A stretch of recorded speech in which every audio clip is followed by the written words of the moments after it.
Hi guys and welcome back to the channel Deepak Yadav Education. Welcome to the daily Hindu news and editorial analysis of 15th of December 2022. तो guys आज है तारीख 15 दिसंबर 2022 और है Thursday.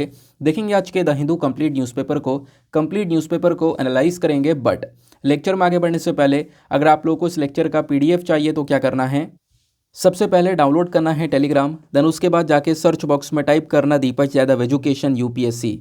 As you can see guys आप लोगों को ये वाला चैनल मिल जाएगा, उस पर क्लिक करना और जाकर इस चैनल को ज्वाइन कर लेना।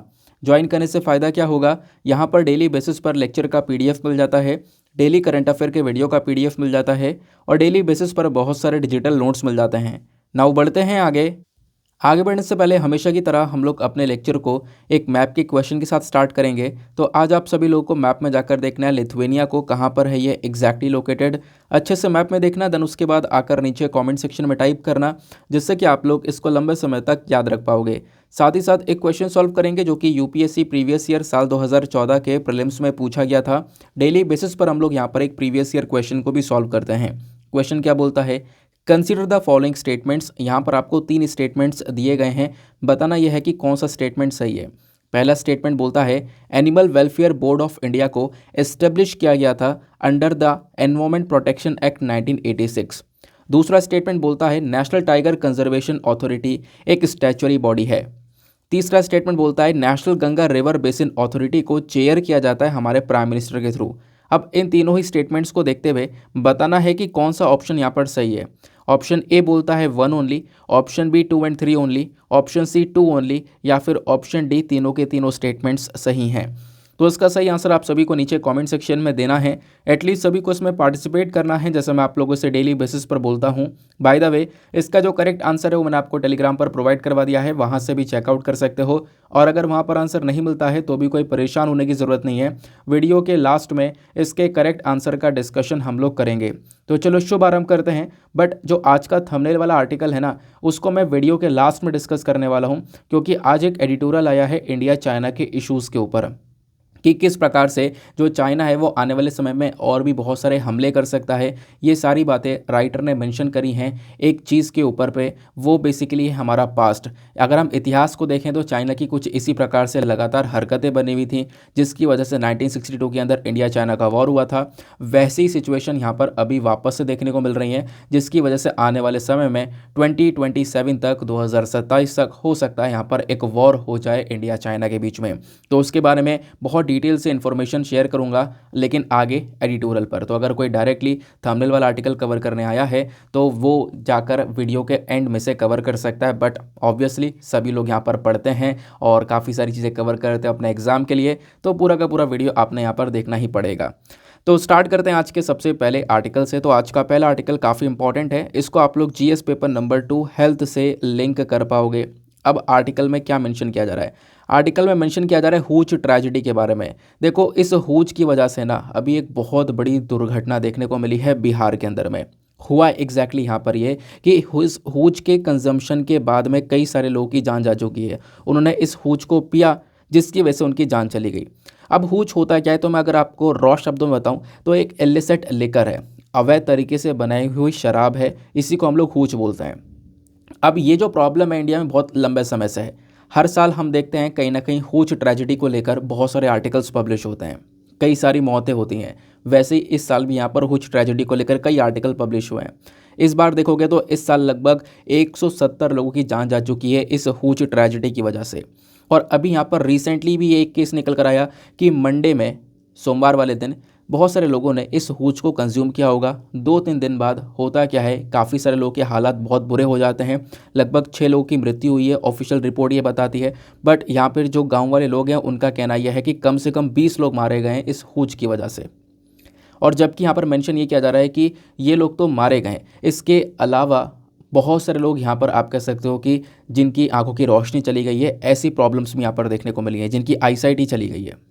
तो अब क्या हो रहा है कि उनके परिवार वाले लोग, ऑब्वियस सी बात है, उनको बहुत सारी प्रॉब्लम्स फेस करनी पड़ रही है, क्योंकि वो लोग उन्हीं व्यक्तियों के ऊपर डिपेंडेंट थे जो कि यहाँ पर हूच कंजम्पशन की वजह से या तो यहाँ पर गुजर गए हैं, या फिर प्रॉब्लम ये देखने को मिल रही है कि उनकी आईसाइट चली गई है। तो उसको लेकर यहाँ पर पूरा का पूरा एक आर्टिकल पब्लिश किया गया है। तो इस आर्टिकल को आप एग्जाम में लिंक कर सकते हो, बिल्कुल पूछा जा सकता है। तो जीएस पेपर नंबर 2 हेल्थ से मैंने आपको बताया लिंक किया जाएगा। ये तो आपने पूरा कॉन्टेक्स्ट समझा, या आपने समझा कि करंट इशू के अंदर क्या क्या चीज़ें नज़र आ रही हैं, कितनी कितनी मृत्यु हुई हैं, ये सारी चीज़ें कहीं नहीं पूछी जाती हैं, आपको पता होगा। बट करना क्या होगा, आपको बैकग्राउंड इन्फॉर्मेशन के तौर पर हूच के बारे में समझना होगा कि हूच होता क्या है, ये हूच ट्रेजेडी क्या है, कैसे यहाँ पर ये हूच इतना ज़्यादा खतरनाक हो जाता है, क्या इसका कोई सोल्यूशन नहीं है। तो आपको इसका कोई सोल्यूशन भी पता होना चाहिए। तो सबसे पहली चीज़ हम समझेंगे हूच के बारे में। तो हूच क्या है, बेसिकली एक इलिसिट लिकर है। इलिसिट लिकर मतलब अवैध तरीके से बनाई हुई शराब। जब आप शराब को बनाते हो तो उसके लिए एक लाइसेंस चाहिए होता है, उसके बाद ही प्रॉपर कंडीशंस के अंदर ही उस शराब को बनाया जा सकता है। लेकिन जब यहाँ पर एक अनलाइसेंस्ड कंडीशन में, यानी जिस व्यक्ति के पास में कोई लाइसेंस है नहीं, वो यहाँ पे अवैध तरीके से शराब को बना रहा होता है, और वो जो शराब है ना वो कहीं ना कहीं एक तरीके से जहर बन जाती है, इसी को हम लोग यहाँ पर हूच बोलते हैं। अब आप देखोगे होता यहाँ पर यह है कि एग्जैक्टली ये बेसिकली एक अल्कोहलिक बेवरेज है, मैंने आपको बताया शराब है, जिसको फर्मेंटेशन के माध्यम से बनाया जाता है। फर्मेंटेशन क्या होता है, देखो जो शुगरी और स्टार्ची सब्सटेंस होते हैं, जो यहाँ पर मीठी चीज़ आपको देखने को मिल रही है ना, तो इसके अंदर फर्मेंटेशन किया जाता है। अब फर्मेंटेशन क्या होता है, देखो फर्मेंटेशन बेसिकली एक बायोकेमिकल प्रोसेस है।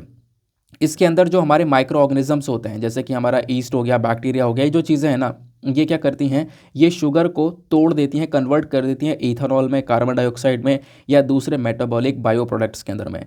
तो इसी के माध्यम से यहाँ पर इस शुगर का इस्तेमाल किया जाता है फर्मेंटेशन का प्रोसेस इस्तेमाल करते हुए इस शराब को बनाने में। बात आपको क्लियर हुई। फिर उसके बाद में छान वान कर जो भी फिल्ट्रेशन वगैरह करने के बाद में एक शराब यहाँ पर मिल जाती है।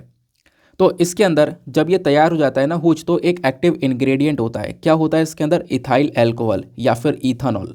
मैंने आपको बताया ना, होता यह है कि हम लोग फर्मेंटेशन में करते क्या है कि एक पूरा का पूरा बायोकेमिकल प्रोसेस किया जाता है, और उसकी वजह से हम शुगर को इथेनॉल में कन्वर्ट कर देते हैं। तो वही यहाँ पर किया गया कि इसमें से भी शुगर और स्टार्ची सब्सटेंस को क्या किया गया, कन्वर्ट कर दिया गया इथाइल और इथेनॉल के अंदर। तो बेसिकली यहाँ पर जो हूच जो शराब बनकर निकल कर आती है ना, इसके अंदर इथाइल और इथेनॉल बहुत ज़्यादा मात्रा में पाया जाता है, एक एक्टिव इंग्रेडिएंट होता है।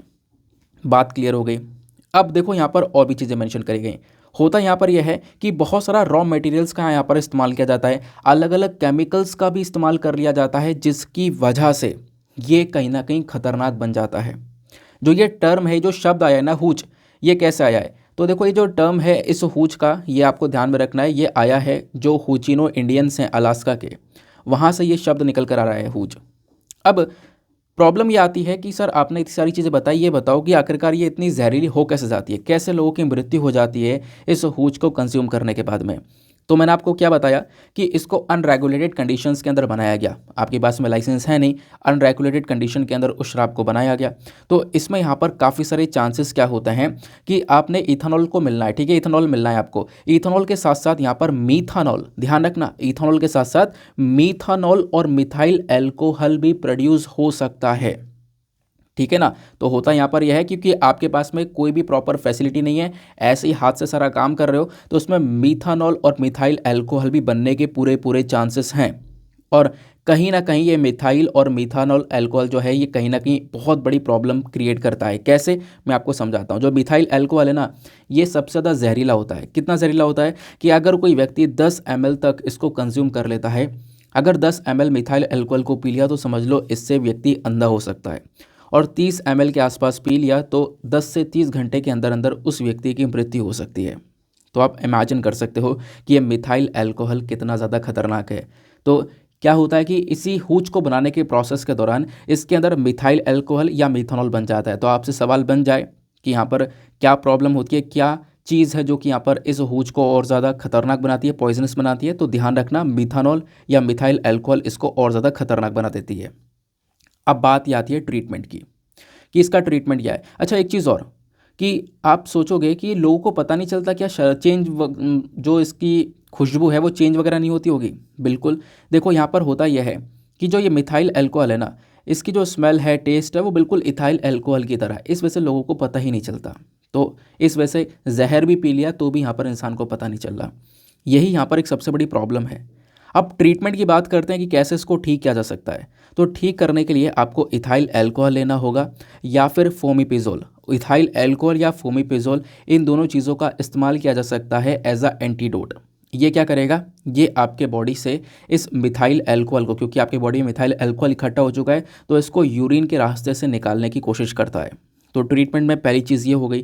दूसरा ट्रीटमेंट एक एडवांस लेवल का ट्रीटमेंट होता है। अगर पहले से भी यहाँ पर ट्रीटमेंट सही नहीं हुआ तो दूसरा कदम क्या है कि एक एडवांस ट्रीटमेंट करना होगा, जिसमें हम लोग बोलते हैं हेमोडायलिसिस। हेमोडायलिसिस के अंदर क्या होगा कि बॉडी से जो भी टॉक्सिक सब्सटेंस है, जो भी जहरीले सब्सटेंस बॉडी के अंदर मिल चुके हैं, उसको यहाँ पे रिमूव किया जा सकता है इस हेमोडायलिसिस से।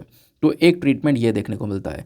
आई होप आपको यहाँ पे क्लैरिटी मिल चुकी हुई होगी हूच के बारे में, हूच के पूरे कॉन्सेप्ट के बारे में, क्यों खतरनाक हो जाता है ये समझ में आ गया, प्लस इसका क्या उपाय है ये भी समझ में आ गया। मतलब हर क्वेश्चन का उत्तर आपको यहाँ पर मिल चुका है, ठीक है ना। चलो नेक्स्ट आर्टिकल पर आते हैं। ना बहुत इंपॉर्टेंट आर्टिकल है अगले पेज पर, बहुत छोटा सा आर्टिकल है। कितना छोटा आर्टिकल है, इतना छोटा बस, लेकिन ये आर्टिकल बहुत ज़्यादा इंपॉर्टेंट है। इतने छोटे आर्टिकल को हम थोड़ा विस्तार से डिस्कस करेंगे और मैं आपको बताऊंगा कि कैसे यूपीएससी कहीं ना कहीं ऐसे वाले आर्टिकल से क्वेश्चन पूछता हुआ नजर आ रहा है। काफ़ी सारे क्वेश्चन भी मैं आपके साथ में यहाँ पर डिस्कस करूंगा, ठीक है ना। तो हुआ क्या है, पहले न्यूज़ को समझते हैं। न्यूज़ ये है, तो गवर्नर आर.एन. रवि साहब ने क्या किया, वेडनेसडे में जो मद्रास इंस्टीट्यूट ऑफ टेक्नोलॉजी है, MIT है, यहाँ पर डॉक्टर APJ अब्दुल कलाम जी का जो स्टैचू है इसका उद्घाटन किया गया है। ये स्टैचू को अनवील किया गया है, आप ऐसा कह सकते हो। तो डॉक्टर APJ अब्दुल कलाम जी अभी के समय पर यहाँ पे न्यूज़ में बने हुए हैं। क्यों, तो बेसिकली इनका एक बहुत बड़ा रोल था डिफेंस के अंदर में, साइंस एंड टेक के अंदर में। इंडिया जो है एक सेल्फ रिलायंट कंट्री बन सके, आत्मनिर्भर बन सके, तो इसके पीछे यहाँ पर APJ अब्दुल कलाम जी का एक बहुत बड़ा रोल देखने को मिला है। तो उसी चक्कर में इनका एक स्टैचू अनवील किया गया, इस वजह से यहाँ पर ये न्यूज़ में है। तो एक चीज़ आपने ये भी पढ़नी होती है कि जब भी कहीं पर भी किसी भी इंपॉर्टेंट पर्सनैलिटी का स्टैचू का उद्घाटन हो रहा है, स्टैचू अनवील किया जा रहा है, बर्थ एनिवर्सरी सेलिब्रेट की जा रही है, तो उन इंपॉर्टेंट पर्सनैलिटी के बारे में आपने अच्छे से पढ़ लेना है कि उनका क्या क्या कॉन्ट्रीब्यूशन है हमारी सोसाइटी के प्रति, हमारे कंट्री के प्रति, ठीक है ना। वो कंट्रीब्यूशन को लेकर कहीं ना कहीं क्वेश्चन लगातार बनते हुए नजर आ रहे हैं और ये टॉपिक को आप लोग अपने GS पेपर नंबर 1 हिस्ट्री और आर्ट एंड कल्चर से लिंक कर पाओगे, क्योंकि कुछ इंपॉर्टेंट चीज़ें मैं आपके साथ में यहाँ पर शेयर करूँगा। तो आप डिस्कस करते हैं डॉक्टर APJ अब्दुल कलाम जी के बारे में। बहुत इंटरेस्टिंग चीज़ें आपको यहाँ पर जानने को मिलेंगी और काफ़ी यहाँ पर इंस्पिरेशन भी मिलेगा इनके बारे में पढ़कर। तो अभी यहाँ पर डॉक्टर APJ अब्दुल कलाम जी को पढ़ना इसलिए भी इंपॉर्टेंट है क्योंकि देखो आज न्यूज़ में, और आज से भी कुछ दिन पहले अक्टूबर के महीने में भी इनकी हमने 90th यानी 90वीं बर्थ एनिवर्सरी का सेलिब्रेशन किया था। तो उस 90वीं बर्थ एनिवर्सरी पर डॉक्टर APJ अब्दुल कलाम जी को श्रद्धांजलि दी थी हमारे प्राइम मिनिस्टर ने, इस वजह से भी यहाँ पर ये न्यूज़ में थे। चलो आप समझते हैं कौन थे डॉक्टर APJ अब्दुल कलाम जी। देखो इनका जन्म होता है 15 अक्टूबर 1931 में रामेश्वरम में, यानी तमिलनाडु के अंदर रामेश्वरम में। इनकी जो बर्थ एनिवर्सरी है इसको हम हर साल सेलिब्रेट करते हैं, तो 15 अक्टूबर को ये बर्थ एनिवर्सरी सेलिब्रेट की जाती है। लेकिन जो भी 15 अक्टूबर होता है ना, इसको हम नेशनल इनोवेशन डे या फिर वर्ल्ड स्टूडेंट्स डे की तरह देखते हैं, ताकि यहाँ पर इनकी बर्थ एनिवर्सरी को और ज़्यादा हम लोग सम्मानित दे सकें। अब होता यहाँ पर यह है, इनके बारे में बात बताई गई कि देखो इन्होंने ग्रेजुएशन किया साइंस के अंदर from Saint Joseph College Trichy से 1954 के अंदर।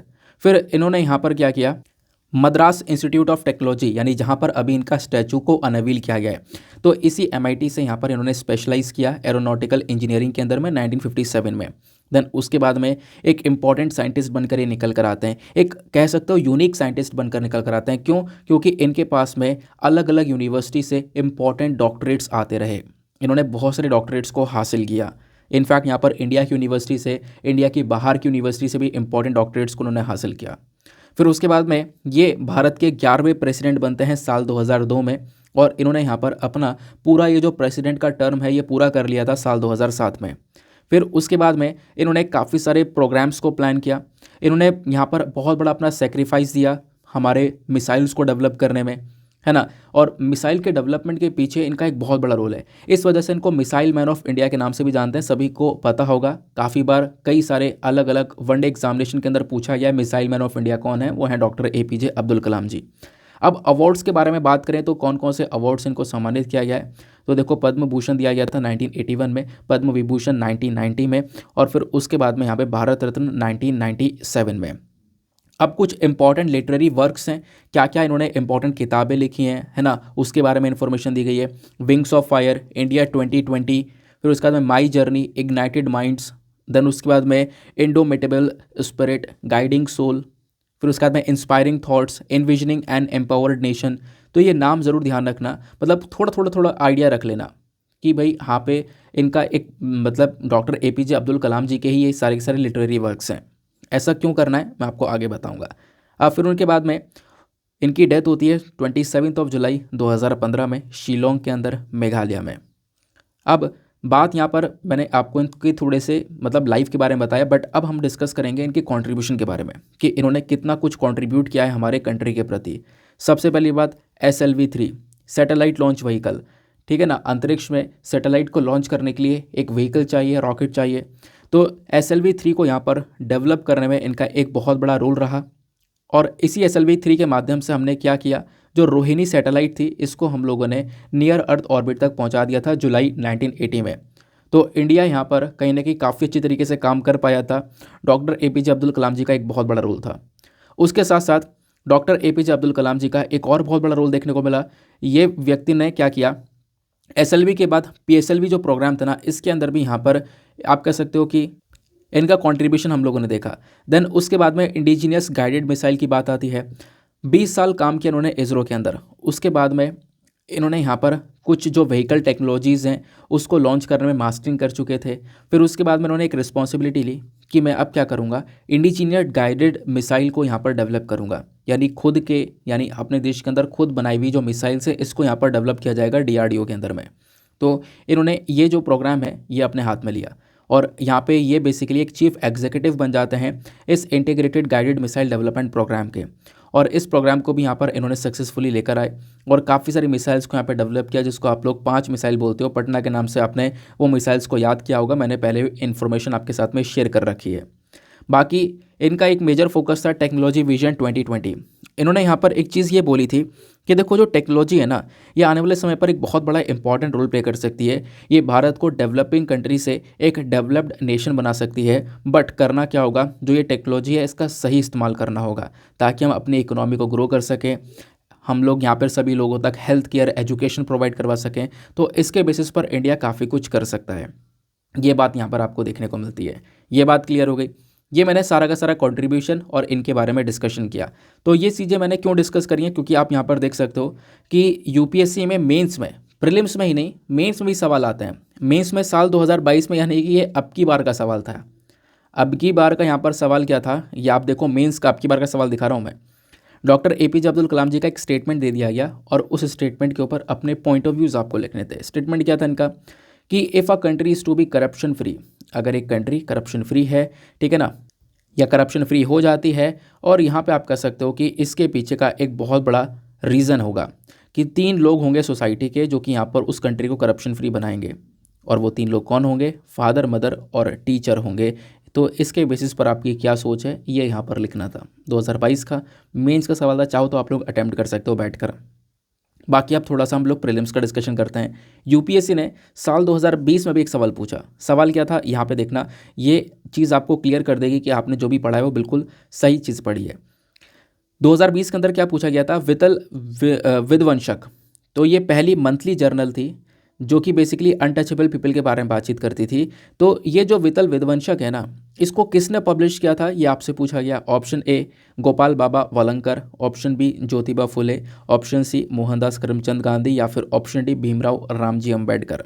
तो उसका करेक्ट आंसर है option number A Gopal Baba Walangkar, ठीक है ना। तो ऑप्शन नंबर ए बिल्कुल सही है, ध्यान रखना। और मैं आपको बता दूं, ऐसा ही एक और क्वेश्चन ज्योतिबा फुले जी को लेकर भी पूछा गया था कि इनकी एक बुक दी गई थी घूलनगिरी करके, है ना। तो घूलनगिरी नाम दिया गया और फिर उसके मतलब ये बुक किसने लिखी है, और नीचे यहाँ पर अलग अलग नाम मेंशन करे गए थे।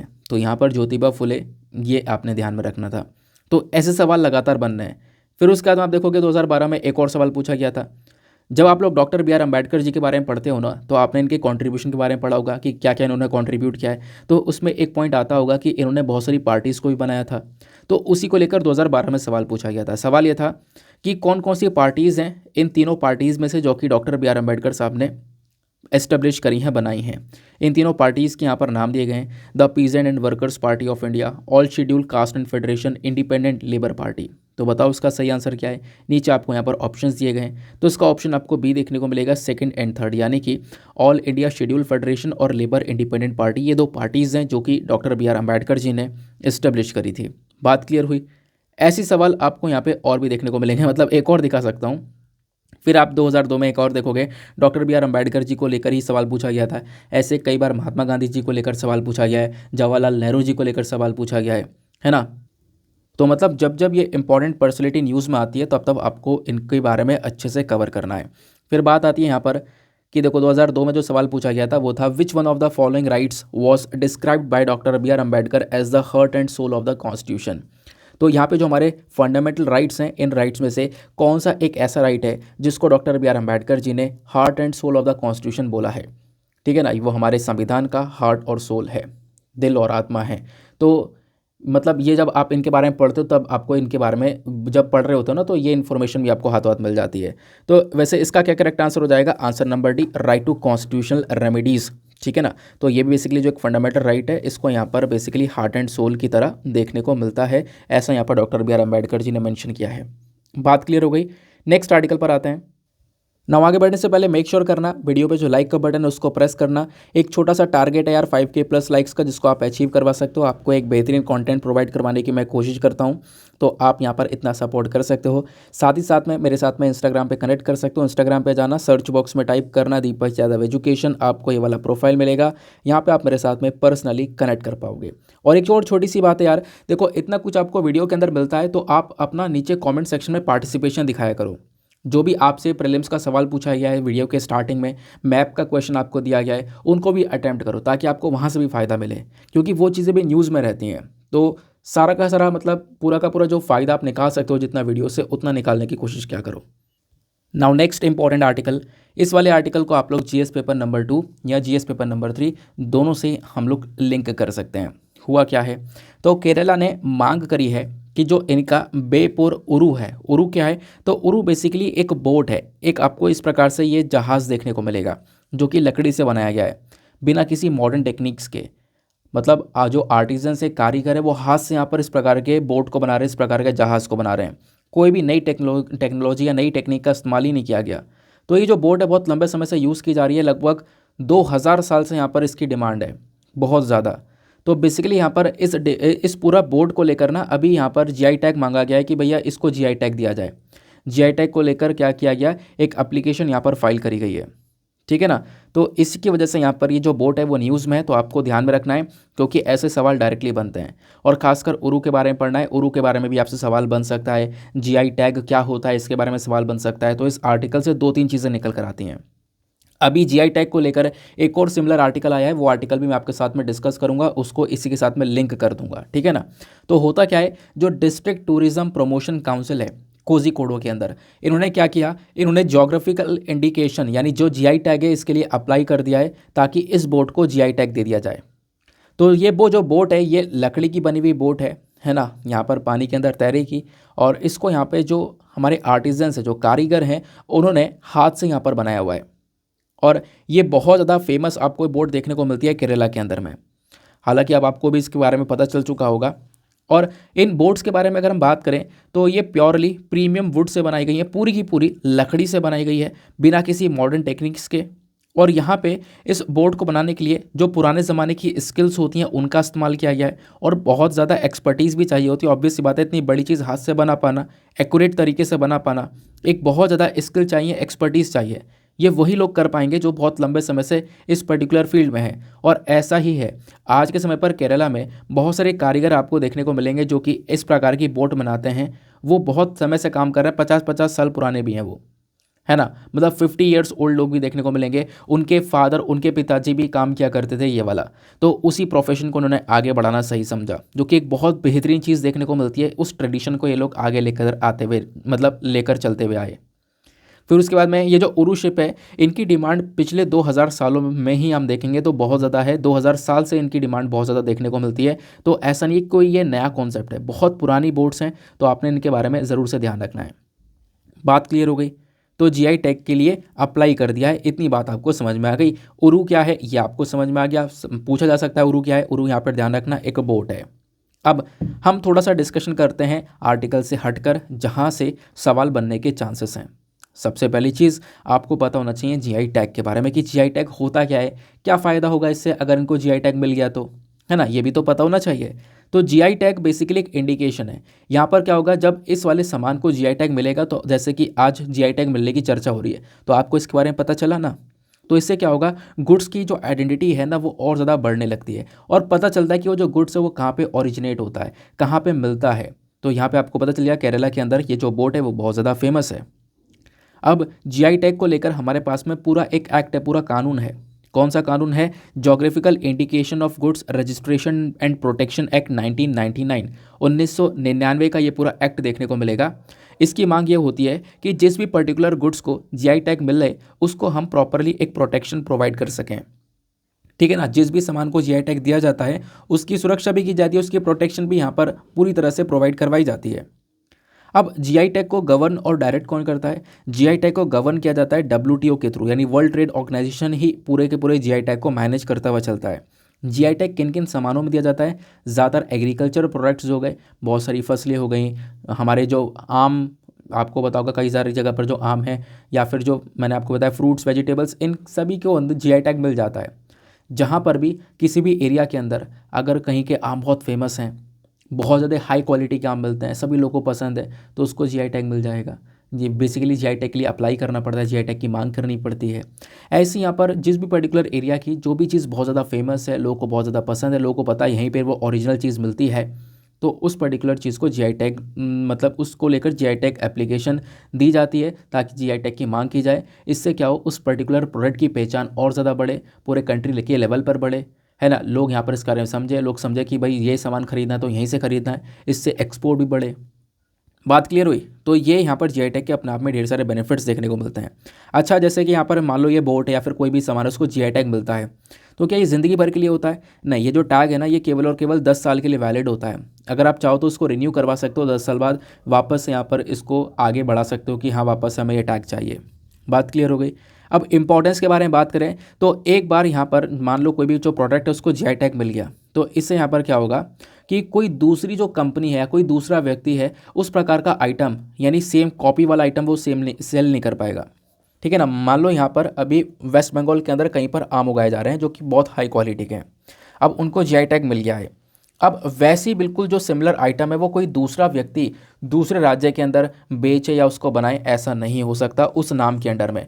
खासकर यहाँ पे वो जो नाम है ना, जिस नाम से वाला आम बिक रहा है या जिस नाम से कोई भी प्रोडक्ट हो, उस नाम के अंडर में आप अपना सामान नहीं बेच सकते। तो बेसिकली जीआई टैग से उस जगह पे जो वो सामान है उसको एक प्रोटेक्शन मिल जाती है, जैसे मैंने आपको बताया। तो एक लीगल प्रोटेक्शन मिल गई, आपका सामान कोई कॉपी नहीं कर पाएगा। बात क्लियर हो गई? अब जीआई टैग क्या करता है, इससे यहाँ पर एक्सपोर्ट को बढ़ावा मिलता है, क्योंकि जीआई टैग एक बहुत ही ज़्यादा हाई क्वालिटी प्रोडक्ट को दिया जाता है, ऑथेंटिक प्रोडक्ट को दिया जाता है। तो लोगों को भी विश्वास होता है कि भाई यहाँ पर इस सामान को जीआई टैग मिला हुआ है, तो ये चीज़ हमें यहाँ पर परचेज़ करनी चाहिए, हाई क्वालिटी का होगा, ऑथेंटिसिटी काफ़ी ज़्यादा होगी। ठीक है ना। तो बात क्लियर हो गई? तो ये होते हैं जीआई टैग के अपने आप में बेनिफिट्स। क्लियर हो गई ना सारी इन्फॉर्मेशन? चलो अब मैं आपकी एक टेस्टिंग करवाता हूँ कि जो भी पढ़ा आपने कितना काम का था। यूपीएससी ने साल 2018 में एक सवाल पूछा था। सवाल क्या था? बात की गई है इंडिया ने इनैक्ट किया, इंडिया लेकर आया geographical indication of goods and registration and protection act 1999। मैंने आपको इसके बारे में बताया। 1999 का हमारे पास में जीआई टैग को लेकर पूरा एक कानून है। तो ये जो कानून है ये मतलब किसकी ऑब्लिगेशंस को, किसकी जो भी यहाँ पर बातें हैं उनको फॉलो करता है, उनके यहाँ पर कौन सी बॉडी की सारी बातें मानते हुए हम लोगों ने उसकी रिस्पेक्ट करते हुए इस पर्टिकुलर एक्ट को बनाया। ऑप्शन ए बोलता है आईएलओ, फिर आईएमएफ, देन यूएनसीटीएडी या फिर डब्ल्यूटीओ। तो इसका करेक्ट आंसर है वर्ल्ड ट्रेड ऑर्गेनाइजेशन, जिसके बारे में अभी मैंने आपको थोड़ी देर पहले बताया था। इनफैक्ट जो वर्ल्ड ट्रेड ऑर्गेनाइजेशन है वही हमारा क्या करता है, इन सारे के सारे जीआई टैग को गवर्न करने का काम करता है। ठीक है ना। तो जीआई टैग जो इंडिकेटर से किसके अंडर में आता है? डब्ल्यूटीओ यानी वर्ल्ड ट्रेड ऑर्गेनाइजेशन के डोमेन के अंदर में आता है। सो डी जो है वो सही आंसर हो जाता है। तो ये बेसिकली एक छोटा सा आर्टिकल था। अब मैं आपको बता दूं कि ऐसे ही सिमिलर आर्टिकल एक और जगह पर मेंशन है, वो है जीआई टैग्स को लेकर। एक सेकंड रुक जाओ। तो इस बार कई सारे प्रोडक्ट्स को जीआई टैग दिया गया। आप जैसा यहाँ पर देख पाओगे एक और छोटा सा आर्टिकल है कि लगभग 9 प्रोडक्ट्स हैं जिनको जीआई टैग मिला है हमारे पूरे देश भर में, जिसमें केरला टॉप करता है। केरला के काफ़ी सारे सामान है जिसको जीआई टैग मिला है। अब किन किन सामानों को इस बार जीआई टैग मिला, तो यहाँ पर बताया गया है असम के काफ़ी सारा सामान आपको देखने को मिलेगा। असम का जो है वो है गमोसा, फिर उसके बाद में अलीबाग का वाइट अनियन, देन उसके बाद में यहाँ पर बात की जा रही है लद्दाख रक्से कार्पो एप्रिकॉट, फिर उसके बाद में यहाँ पर आपको देखने को मिलेगा और भी ज़्यादा अलग अलग सामान बताए गए हैं जिनको अभी जीआई टैग मिला है। तो ये जो 9 जीआई टैग सबके बार दिए गए ना, इनमें से सबसे ज़्यादा जीआई टैग या फिर आप कह सकते हो 5 जीआई टैग केवल और केवल केरला के सामान को ही दिए गए हैं, जैसा यहाँ पर मेंशन किया जा रहा है। बात क्लियर हो गई। तो आज के समय पर भारत के अंदर टोटल कितने जीआई प्रोडक्ट्स हैं, तो लगभग 432 के आसपास 432 जीआई प्रोडक्ट्स देखने को मिलते हैं। मतलब ऐसे प्रोडक्ट्स हैं हमारे पूरे देश भर में जिनको जीआई टैग दिया गया है। बात क्लियर हो गई। तो जीआई टैग क्या बात करता है, एक क्वालिटी को मेंटेन करने की बात करता है, उस पर्टिकुलर प्रोडक्ट की काफ़ी रेपुटेशन को मेंटेन करने का काम करता है, जैसा मैंने आपको ऑलरेडी बता दिया। चलो आगे आते हैं। फिर उसके बाद आता है यहाँ पर एक और आर्टिकल। ये आर्टिकल भी बहुत ज़्यादा इंपॉर्टेंट है, इसको आपको पढ़ना ही होगा। आपको पढ़ना होगा, मैं नहीं पढ़ाऊंगा। तो कहोगे सर क्या बात कर रहे हो, ये आप नहीं पढ़ाओगे। तो आर्टिकल को लेकर पहले 2-3 बार सवाल बन चुके हैं यूपीएससी प्रीलिम्स के अंदर, मेंस के अंदर कई बार सवाल बन चुके हैं। तो बात यहाँ पर की जा रही है, पार्लियामेंट के अंदर एक डिबेट चल रही है। डिबेट किस चीज़ को लेकर चल रही है कि अभी कुछ शेड्यूल्ड ट्राइब्स हैं, उनको यहाँ पर शेड्यूल मतलब कुछ ऐसी ट्राइबल कम्युनिटी है ना जिनकी मांग है कि हमें शेड्यूल्ड ट्राइब लिस्ट के अंदर ऐड कर दिया जाए। तो उनकी मांग यहाँ पर है। तो ये आर्टिकल वैसे मैं नहीं कवर करूँगा क्योंकि लगभग यहाँ पर 15 मिनट लग जाएंगे। तो कहोगे 15 मिनट लग जाएंगे तो क्या बात है, तो इसको मैं मॉर्निंग वाले वीडियो के अंदर ऑलरेडी कवर कर चुका हूँ, ठीक है ना। जो हमारा करंट अफेयर का वीडियो आता है, तो जो आज वाला वीडियो है ना हमारा 15 दिसंबर का, 15 दिसंबर current affair by Deepa Yadav डालना, इस चैनल पर रोजाना 2 वीडियो अपलोड हो रहे हैं। तो जो मॉर्निंग वाला वीडियो है डेली करंट अफेयर जिसका हेडिंग डला हुआ है, प्लीज़ उसको वॉच करना और उसमें सेकंड आर्टिकल पर जाना। सेकंड आर्टिकल मैंने यही डिस्कस किया है, बहुत डिटेल से डिस्कस किया है। मतलब ये आर्टिकल मैंने कल डिस्कस कर लिया है, आज न्यूज़पेपर में यह आर्टिकल आया है, ठीक है ना। तो आप समझ सकते हो कि दोनों ही वीडियोस कितने ज़्यादा रेलेवेंट हैं। शाम वाला वीडियो जो आपको मिलता है ना रोज़ 8 बजे, वो बहुत ज़्यादा इंपॉर्टेंट है। उसके अंदर कुछ मतलब इंपॉर्टेंट आर्टिकल ही डिस्कस किए जाते हैं। तो दोनों वीडियोस को देखने का थोड़ा सा टाइम निकालो, आपको बहुत ज़्यादा फ़ायदा मिलेगा। जो चीज़ें आपको पेड कोर्सेज़ के अंदर मिलती है ना, बहुत महंगे महंगे कोर्सेज़ के अंदर, वो आपको इन वीडियोज़ के अंदर फ्री में मिल रही हैं, फ्री ऑफ कॉन्टेंट। आप विश्वास करो, काफ़ी सारे लोगों ने अलग अलग जगह पर पेड कोर्सेज़ को परचेज़ कर लिया है। मैं आपको उनके मैसेजेस दिखा सकता हूँ। वो लोग मेंशन करते हैं कि मेरे को बताता है भी कि सर कंटेंट में कोई भी यहाँ पर चेंज नहीं है, बिल्कुल एज इट इज़ जो फ्री में है वही चीज़ वहाँ पर है। बस खाली ये है कि फ्री में जो है चीज़ उसकी वैल्यू उतनी होती नहीं है। लेकिन प्लीज़ मैं आप लोगों से ये बोल रहा हूँ कि मैं जब थोड़ा सा टाइम देके काम कर रहा हूँ ना, तो मुझे पता है काफ़ी ज़्यादा टाइम लग रहा है और पूरी बैकग्राउंड इन्फॉर्मेशन निकाल कर ला रहा हूँ। तो ये वाला जो आर्टिकल है, प्लीज़ इसको आप दूसरे वाले वीडियो से कवर करना। थोड़ा सा आगे चले जाना, मतलब वीडियो को ओपन करना और दूसरे आर्टिकल पर चले जाना। दूसरे आर्टिकल में ही मैंने इसके बारे में बहुत डिटेल से डिस्कशन किया है। शेड्यूल ट्राइब्स क्या हैं, कैसे इनको शेड्यूल ट्राइब लिस्ट में डाला जाता है, शेड्यूल ट्राइब को कैसे यहाँ पर आप कह सकते हो स्पेसिफाई किया जाता है, किसके पास में पावर है, वो सब पूरा कॉन्स्टिट्यूशन का पार्ट मैंने डिस्कस किया है। आगे आते हैं। हाँ, ये आर्टिकल डिस्कस करे हुए काफ़ी ज़माना हो चुका है, तो हमें ये ज़रूर से पढ़ना है और इसकी चर्चा आने वाले समय पर बहुत ज़्यादा होने वाली है। आपको मैं सारी की सारी इन्फॉर्मेशन देने वाला हूँ, हमारे कॉन्स्टिट्यूशन के कुछ हिस्से समझाने वाला हूँ। तो पॉलिटी का बेसिकली एक पूरा का पूरा जो टॉपिक है, स्टैटिक टॉपिक, वो आपका कवर हो जाएगा। बात क्या की जा रही है, बात की जा रही है महाराष्ट्र और कर्नाटका के बीच के विवाद की। महाराष्ट्र और कर्नाटका एक जगह को लेकर लड़ रहे हैं बहुत समय से। उस जगह का नाम क्या है, उस जगह का नाम है बेलागावी, या फिर आप उसको बेलागांव के नाम से भी जानते हो। तो आपने समझा होगा, पहले काफ़ी बार सुना भी होगा मेरे मुंह से बेलागांव डिस्प्यूट या बेलागावी डिस्प्यूट के बारे में। तो वो जो डिस्प्यूट है वो क्या है, आज हम लोग थोड़ा विस्तार से समझेंगे। 8-9 मिनट लूँगा, इसको बहुत डिटेल से समझाने की कोशिश करूँगा। हमारे संविधान का जो एक हिस्सा है वो भी मैं कवर करवाऊँगा। ये आर्टिकल आपके मेंस के लिए बहुत इंपॉर्टेंट होने वाला है, इतनी बात ध्यान रखना। तो हुआ क्या, अभी जो हमारे होम मिनिस्टर हैं अमित शाह जी, वो कर्नाटका और साथ में महाराष्ट्र के चीफ मिनिस्टर के साथ में मिलते हैं। आप यहाँ पर देख पाओगे महाराष्ट्र और कर्नाटका के जो चीफ मिनिस्टर हैं वो साथ में खड़े हुए हैं हमारे होम मिनिस्टर के साथ में। तो इनका मेजर फोकस यहाँ पर यह है कि दोनों स्टेट्स के बीच में शांति को बनाया जाए, क्योंकि दोनों झगड़ रहे हैं आपस में। और खासकर इनके यहाँ पर जो अपोजिशन पार्टीज़ हैं वो इस मुद्दे को और ज़्यादा भड़काऊ बनाई जा रही हैं। तो इसके लिए अमित शाह जी ने मेंशन किया है कि जो सुप्रीम कोर्ट है उनका जजमेंट का वेट करो, क्योंकि सुप्रीम कोर्ट इस केस की सुनवाई कर रहा है। मैं आपको बता दूं कि साल 2006 से ही सुप्रीम कोर्ट में केस चल रहा है, अभी तक कोई जजमेंट नहीं आया है। तो सुप्रीम कोर्ट ने अब की बार बोला है कि हम इसको लेकर एक जजमेंट लेकर आएंगे। तो सुप्रीम कोर्ट के जो जजमेंट है इसका थोड़ा सा वेट करो, ऐसा यहाँ पर अमित शाह जी मेंशन करते हैं। आपस में लड़ने की कोई ज़रूरत है नहीं, ये सिचुएशन को और ज़्यादा ख़राब करेगा। तो पहले तो यहाँ पर थोड़ा डिस्प्यूट के बारे में समझाया, फिर उसके बाद में ये मेंशन करते हैं कि देखो अभी सुप्रीम कोर्ट का थोड़ा सा वेट करो।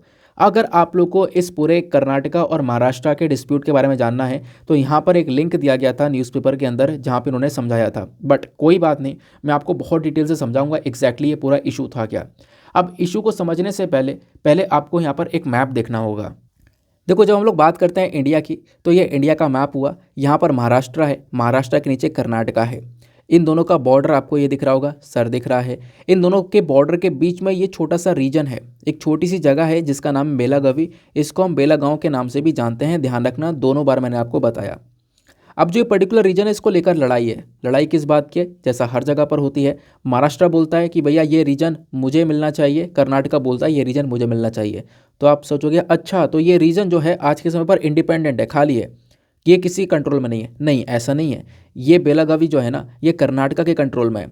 जो स्टेट ऑफ रीऑर्गेनाइजेशन एक्ट लेकर आया गया था ना, उसके तहत कर्नाटका को ये वाला रीजन दे दिया गया था। लेकिन महाराष्ट्र ये रीजन लेना चाहता है। तो आप कहोगे जो पूरा एक्ट है, कानून है, उसके हिसाब से ही तो इस रीजन को कर्नाटका को दिया गया था। तो फिर ऐसा महाराष्ट्र क्यों कह रहा है कि मुझे ये रीजन चाहिए? महाराष्ट्र इसलिए कह रहा है क्योंकि ये जो बेलागावी वाला रीजन है ना, यहाँ पर जो ज़्यादातर लोग रहते हैं वो मराठी बोलने वाले हैं। कौन से लोग हैं? मराठी बोलने वाला ज़्यादा लोग हैं, कन्नड़ा बोलने वाले बहुत कम लोग हैं।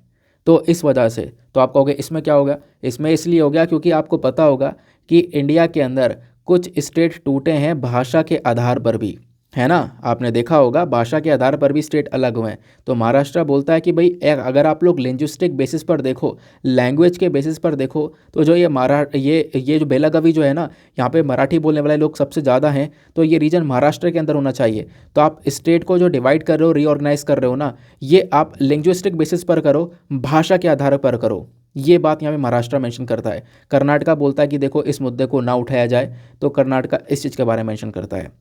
तो ये लड़ाइयाँ चल रही हैं इस बेलगावी डिस्प्यूट को लेकर। वैसे तो मैंने शॉर्ट में आपको यहीं पे बता दिया कहानी है, लेकिन अभी काफ़ी कुछ है जानने के लिए।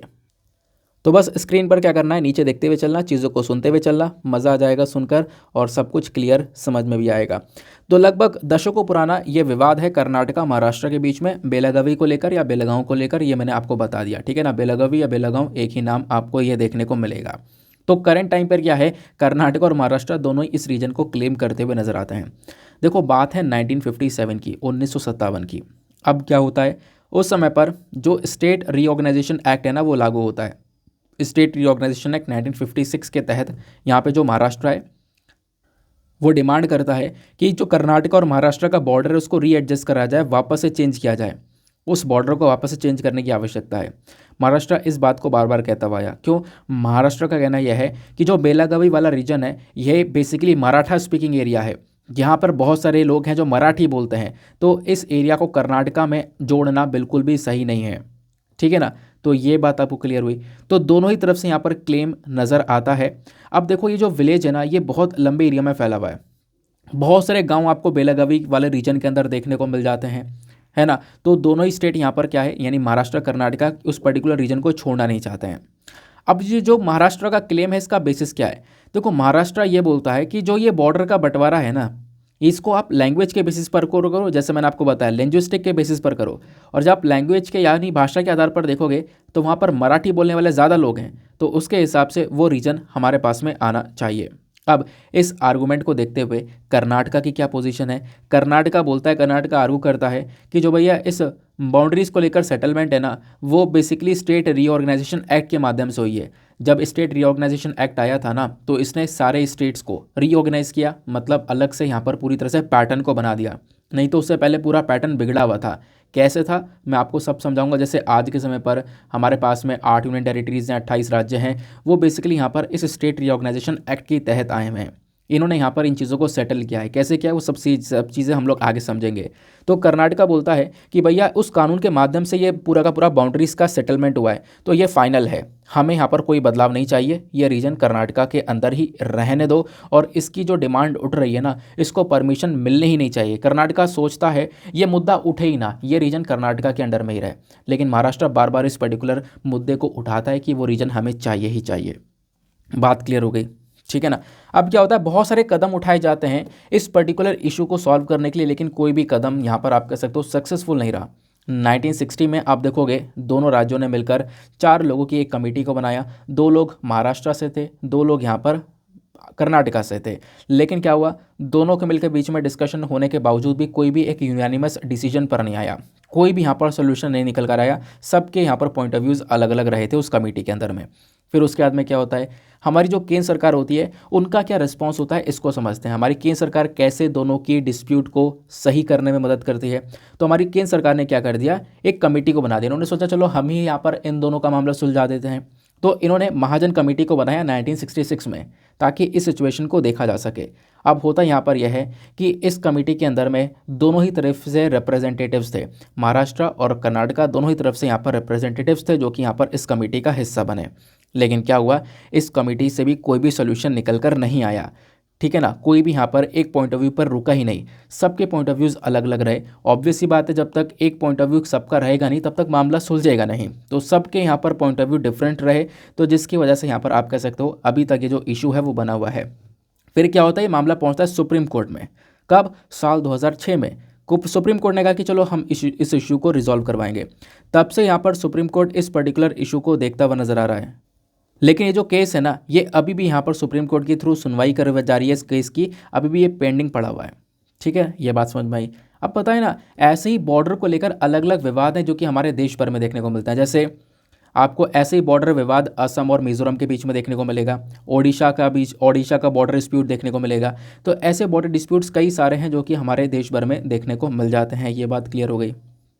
अब हम देश की आज़ादी के समय की बात करते हैं।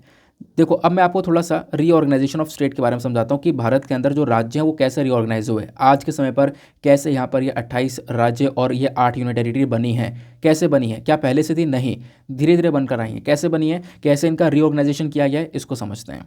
तो जब देश आज़ाद हो रहा था 1947 के समय पर, तो 1947 पर जब देश आज़ाद हो रहा था तो होता क्या है कि भारत के अंदर में उस समय पर 550 के आसपास डिसजॉइंटेड प्रिंसली स्टेट्स हुआ करते थे। ऐसे स्टेट्स जहाँ पे राजा रजवाड़े राज कर रहते थे।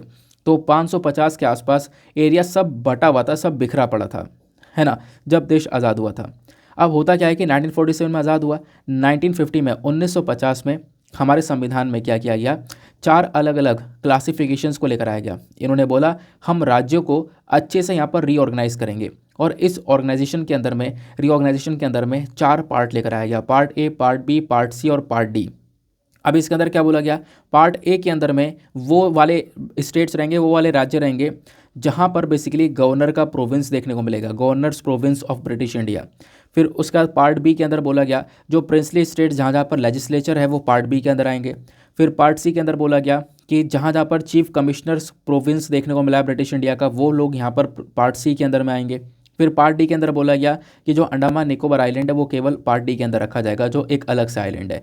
तो इस प्रकार से यहाँ पर सारे राज्यों को बांट दिया गया था अलग अलग 4 पार्ट्स के अंदर में, क्योंकि उससे पहले मैंने आपको बताया ना बहुत सारे एरिया जो है वो बिखरे पड़े थे। अब होता क्या है, ये जो स्टेट्स की ग्रुपिंग करी गई है, part A, part B, part C, part D की, ये ग्रुपिंग कहीं ना कहीं टेम्पररी थी, परमानेंट नहीं थी, टेम्पररी थी। इसको कहीं ना कहीं पॉलिटिकल हिस्टोरिकल बेसिस पर किया गया था। कोई भाषा के आधार पर कोई काम नहीं था, कोई कल्चर के बेसिस पर कुछ भी नहीं था, केवल और केवल यहाँ पर ऐसे इस ग्रुपिंग को बांट दिया गया। लेकिन ये टेम्पररी था, मैंने आपको फिर से बताया है। अब करना क्या था, इसको परमानेंट करना था। तो परमानेंट करने के लिए हमको क्या करना पड़ेगा, हमको सारे स्टेट्स को सही से रीऑर्गेनाइज करना पड़ेगा। तो उसके लिए हमने कमेटी को बनाया। 1948 में एस के धर कमेटी आती है। एस के धर कमेटी को यहाँ पर सरकार ने अपॉइंट किया। अब सरकार यहाँ पर कहती है कि भैया देखो, इन स्टेट्स को भाषा के आधार पर बांटने की कोशिश करेंगे, कैसे करेंगे आप इसके ऊपर विचार करो। तो इस कमीशन ने यहाँ पर जो स्टेट्स हैं इनको रीऑर्गेनाइज करने की बात तो करी, लेकिन इन्होंने यहाँ पर बोला कि भाषा के आधार पर करने की बजाय आप जो जोग्राफिकल कंडीशन है उसके बेसिस पर करो। ऐसा ना हो कि जहाँ जहाँ पर लोग जो जो भाषा बोल रहे हैं उस एरिया को वो एरिया उनको ही दे दिया जाए, उसके बेसिस पर नाम रख दिया जाए। ऐसा ना कर कर हम लोग क्या कर सकते हैं, जोग्राफी के बेसिस पर, जो जोग्राफिकल इंडिकेशंस हैं उसके बेसिस पर हम लोग क्या कर सकते हैं, इन सारे स्टेट्स को बांट सकते हैं। बट क्या हो गया, इस पर्टिकुलर मतलब कमेटी को जो भी बातें थी इसको लेकर यहाँ पे कोई ज़्यादा सुलझाव आया नहीं। यहाँ पे आप कह सकते हो कि जो विवाद है वो बना रहा। फिर उसके बाद में इस कमेटी का लेकर कोई भी यहाँ पर आप कह सकते हो आगे सोल्यूशन निकल कर नहीं आया। फिर 1948 के दिसंबर के महीने में एक और कमेटी आती है, जेवीपी कमेटी। जेवीपी कमेटी का मतलब है जवाहरलाल नेहरू, वल्लभ भाई पटेल और पताबी सितरमैया। तो यहाँ पर ये 3 लोगों की कमेटी ये देखने को मिलेगी। इस कमेटी को बनाया गया ताकि इसी पर्टिकुलर इशू को देखा जा सके कि कैसे हम लोग राज्य को बांटेंगे। अब होता क्या है, ये जो कमेटी है इन्होंने अपनी रिपोर्ट सबमिट करी अप्रैल 1949 में, और रिपोर्ट सबमिट करते हुए ये बोलते हैं कि हम भी जो राज्य है ना उनको भाषा के आधार पर नहीं बांटेंगे, भाषा के आधार पर रीऑर्गेनाइज हम लोग नहीं करेंगे, ऐसा यहाँ पर बोला गया। लेकिन हुआ क्या, फिर पब्लिक के अंदर, क्योंकि पब्लिक चाहती है भाषा के आधार पर ही यहाँ पर सब कुछ बांट दिया जाए, तो क्या होता है बहुत ज़्यादा प्रोटेस्ट वगैरह भी होता है। पब्लिक की डिमांड भी थी कि देखो लैंग्वेज के बेसिस पर यहाँ पर क्या करना चाहिए, डिवीजन करना चाहिए। अब प्रोटेस्ट वगैरह होता रहता है, जिसकी वजह से अक्टूबर 1953 के अंदर 1953 में जो भारत सरकार है इन्होंने पहला राज्य बनाया भाषा के आधार पर। कौन सा, आंध्रा स्टेट बनता है। तेलुगु जो स्पीकिंग एरियाज थे, कुछ एक ऐसा एरिया जहाँ पर तेलुगु बोलने वाले ज़्यादातर लोग थे, है ना, इसको मद्रास स्टेट से अलग करके यहाँ पर बेसिकली आंध्रा स्टेट बनाया गया। तो बांग्ला कह रहा हूँ, भाषा के आधार पर जो है ना पहला स्टेट कौन सा बनता है, आंध्रा स्टेट, ठीक है ना। तो ध्यान रखना आंध्रा स्टेट कैसे बना, जो तेलुगु बोलने वाले लोग थे ना उनको अलग कर दिया गया मद्रास स्टेट से, जिसके बेसिस पर आंध्रा स्टेट बनकर निकल कर आया। तो पहला स्टेट था ये जो भाषा के आधार पर बना। फिर उसके बाद में 22 दिसंबर 1953 की बात है, जवाहरलाल नेहरू जी ने क्या किया, एक कमीशन को अपॉइंट किया, और वो जो कमीशन है वो फजल अली के अंडर में लेकर आया गया। अब यहाँ पर ये कमीशन क्या करता है, हमारे सारे स्टेट्स को रीऑर्गेनाइज करने के बारे में चर्चा करता है। इस कमीशन ने लगभग 2 साल बाद 1955 में एक रिपोर्ट सबमिट करी, और इस कमीशन ने सब कुछ बताया कि कैसे हम पूरे देश को डिवाइड कर सकते हैं 16 राज्यों के अंदर में। जो ये अलग अलग राज्य हैं ना जिसको लेकर लड़ाई चल रही है, 16 राज्यों के अंदर बांटने को लेकर बोला गया, और 3 सेंट्रल एडमिनिस्ट्रेड स्टेट्स बनाए जाएंगे जो सेंट्रल के अंदर में होंगे। तो इस प्रकार से यहाँ पर चीज़ों को डिवाइड किया गया। अब होता क्या है, यहाँ पर जो गवर्नमेंट है ना वो इससे अग्री नहीं करती है। गवर्नमेंट कहती है कि देखो हम यहाँ पर 16 राज्य नहीं 14 राज्य बनाएंगे। 14 राज्य बनाएंगे तो 3 कहाँ गए, मतलब 14 राज्य बनाएंगे तो 2 कहाँ गए, 2 हम लोग क्या करेंगे, 2 इसमें ऐड कर देंगे सेंट्रली एडमिनिस्ट्रेटेड स्टेट्स के अंदर। तो मतलब सरकार ने ये बोला कि देखो 16 राज्य नहीं बनाएंगे, हम 14 राज्य बनाएंगे और 6 यूनियन टेरिटरी बनाएंगे। इसके बेसिस पर स्टेट रीऑर्गेनाइजेशन कर दिया गया, और इसको पास भी कर दिया गया नवंबर 1956 के अंदर में। ये पास हो चुका होता है, तो हमारे पास में 14 राज्य और 6 यूनियन टेरिटरीज बन जाती हैं।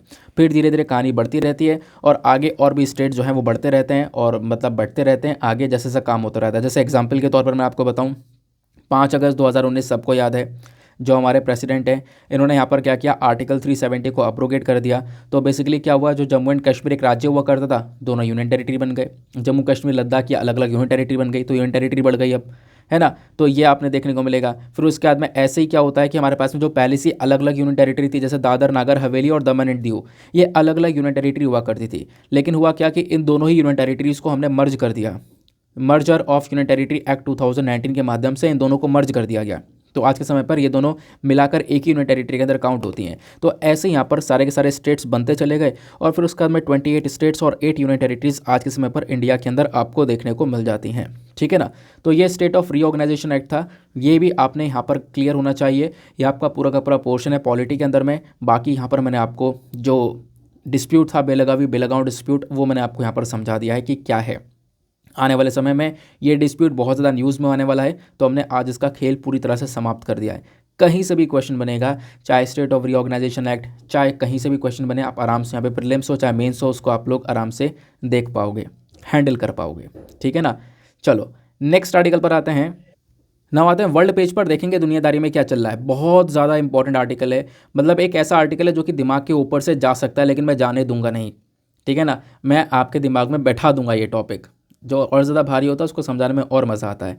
तो यहाँ पर हम लोग समझने वाले हैं कुछ इंपॉर्टेंट चीज़ों को। हुआ क्या, यूएस की साइड से स्टेटमेंट निकल कर आया है, और यूएस ने यहाँ पे कंफर्म कर दिया है कि इन्होंने फ्यूजन एनर्जी को यहाँ पर बेसिकली करके दिखाया है।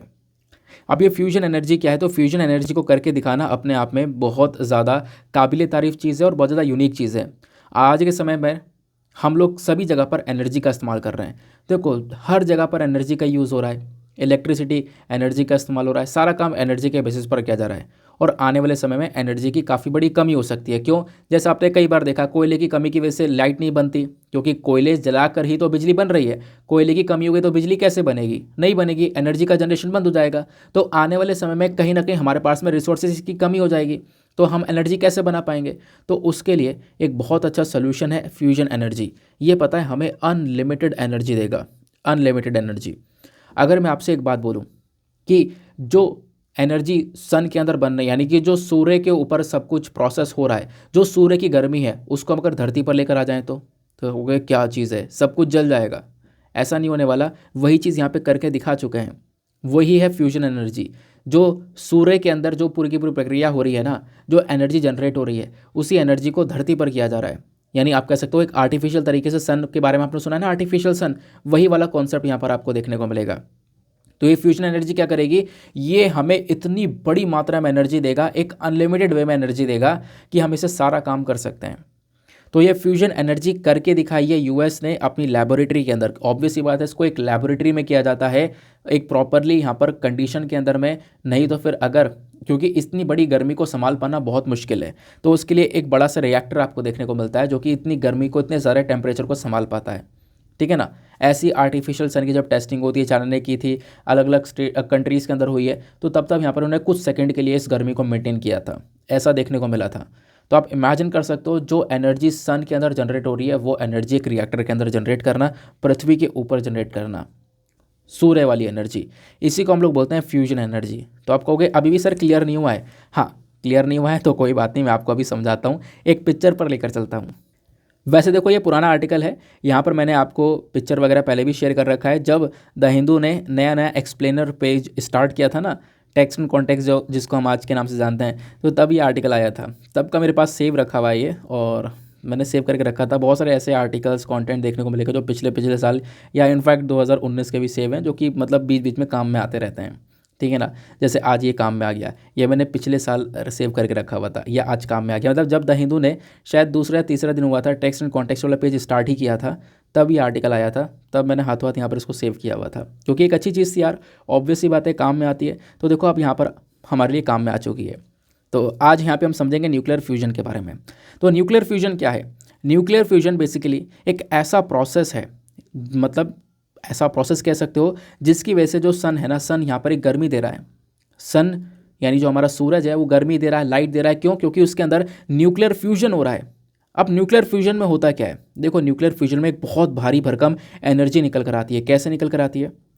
क्या होता है कि जो हाइड्रोजन के आइसोटोप हैं, ट्रिटियम और ड्यूटेरियम, कौन कौन से? ट्रिटियम और ड्यूटेरियम, ध्यान रखना दोनों बहुत इंपॉर्टेंट हैं। दोनों को क्या किया जाएगा? फ्यूज़ किया जाएगा। फ्यूज़ मतलब दोनों को कंबाइन कर दिया जाएगा, आपस में मिला दिया जाएगा। ठीक है ना। तो ट्रिटियम और ड्यूटेरियम जब आपस में मिल जाते हैं ना दोनों, तो मिलने के बाद भाई बहुत तगड़ी एनर्जी निकलती है, फ्री न्यूट्रॉन निकलते हैं और ढेर सारा हीलियम निकल कर आता है, फिर ढेर सारी एनर्जी मिलती है। तो आपसे सवाल बन सकता है कि हम न्यूक्लियर फ्यूजन के अंदर किन किन दो चीज़ों को कंबाइन करते हैं? तो ट्रिटियम और ड्यूटेरियम को कंबाइन करते हैं, ध्यान में रखना। और सन के अंदर भी यही हो रहा है। सन के अंदर जो हाइड्रोजन है ना, उसके जो आइसोटोप हैं, ट्रिटियम और ड्यूटेरियम, आपस में मिलते हैं, मिलने के बाद में इतनी भारी भरकम एनर्जी हम लोग को मिलती है। यही यहाँ पर सूरज में हो रहा है। ठीक है ना। इसी को हम लोग बोलते हैं फ्यूजन। अच्छा, ये तो हो गया फ्यूजन, यानी यू लगा हुआ है। एक होता है फिशन, FISSION, फिशन। फिशन का क्या होता है? फिशन हम लोग बहुत लंबे समय से कर रहे हैं। जो हमारे न्यूक्लियर पावर प्लांट्स होते हैं ना, जहाँ पे हम यूरेनियम का इस्तेमाल करते हैं, बिजली का उत्पादन करते हैं, वहाँ पे फिशन वाली एक्टिविटी की जाती है। अब फिशन में क्या होता है? फिशन में जो एटम्स होते हैं ना, उनको अलग किया जाता है। मान लो फिशन भी समझा देता हूँ हाथों हाथ में, ये एक एटम है, इसमें एनर्जी लगाई जाएगी, एनर्जी मारी जाएगी ताकि ये अलग अलग हो जाए, दोनों अलग अलग होकर एनर्जी मिले। तो ये होता है फिशन। फिशन मतलब एटम जब अलग हो जाते हैं। फ्यूजन मतलब दोनों आपस में मिल जाते हैं, फ्यूज हो जा रहे हैं, आपस में मिल जा रहे हैं, कंबाइन हो जा रहे हैं। ध्यान रखना, फिशन और फ्यूजन के बीच में क्या एक डिफरेंस है, वो डिफरेंस अभी मैं आपको और डिटेल से समझाऊंगा। तो ठीक है, ट्रिटियम और ड्यूटेरियम आपस में मिले और इससे क्या मिल गई? हम लोग को एनर्जी मिल गई। और इस एनर्जी को बनाने के लिए हमारे पास में इस प्रकार से पूरा एक रिएक्टर होता है, यहाँ पर आप लोग देख पाओगे, जहाँ पर हम ये काम करते हैं। होता यह है कि ट्रिटियम और ड्यूटेरियम को मिलाने के लिए भी हमें एक एनर्जी चाहिए। मिलाने के लिए, इन दोनों को कंबाइन करने के लिए एक एनर्जी चाहिए, ताकि इनको जोड़ सकें, तब उसके बाद एनर्जी मिले। तो उसके लिए अमेरिका ने एक लेज़र को डेवलप कर लिया है और उसी लेज़र का इस्तेमाल किया गया। उस लेज़र को यहाँ पर ट्रिटियम और ड्यूटेरियम को मारा, इनके ऊपर मारा गया, और उस लेज़र की वजह से यहाँ पर क्या होता है? ये दोनों मिल जाते हैं, मिलकर एक हाई एनर्जी को प्रोड्यूस करते हैं। तो यही यहाँ पर यूएस की साइड से निकल कर आया है कि मत कहने का मतलब है कि जो आपने लगाया है ना, उससे ज़्यादा मिला है। ये यहाँ पर यूएस ने करके दिखाया है। यूएस ने जो लेज़र मारा है, उससे जो एनर्जी है वो कम लगाई है, लेकिन एनर्जी कम लगाने के बाद में आपको जो आउटपुट है ना, वो ज़्यादा मिला है। ठीक है ना। आपने इनपुट कम लगाया लेकिन आपको आउटपुट ज़्यादा मिला, आप ऐसा कह सकते हो। तो वो काम यहाँ पे यूएस ने करके दिखाया है। तो एनर्जी फ्यूजन क्या होता है, आई होप आप लोग यहाँ पर समझ गए होंगे। न्यूक्लियर फ्यूजन क्या होता है, वो आप लोग समझ गए होंगे। अब थोड़ा सा डिस्कशन करते हैं फिशन और फ्यूजन के बीच में क्या डिफरेंस होता है। आपसे देखो सवाल बन सकता है डेफिनेटली, फ्यूजन और फिशन के बीच का डिफरेंस तो आपको पता होना चाहिए। सबसे पहले डेफिनेशन समझते हैं।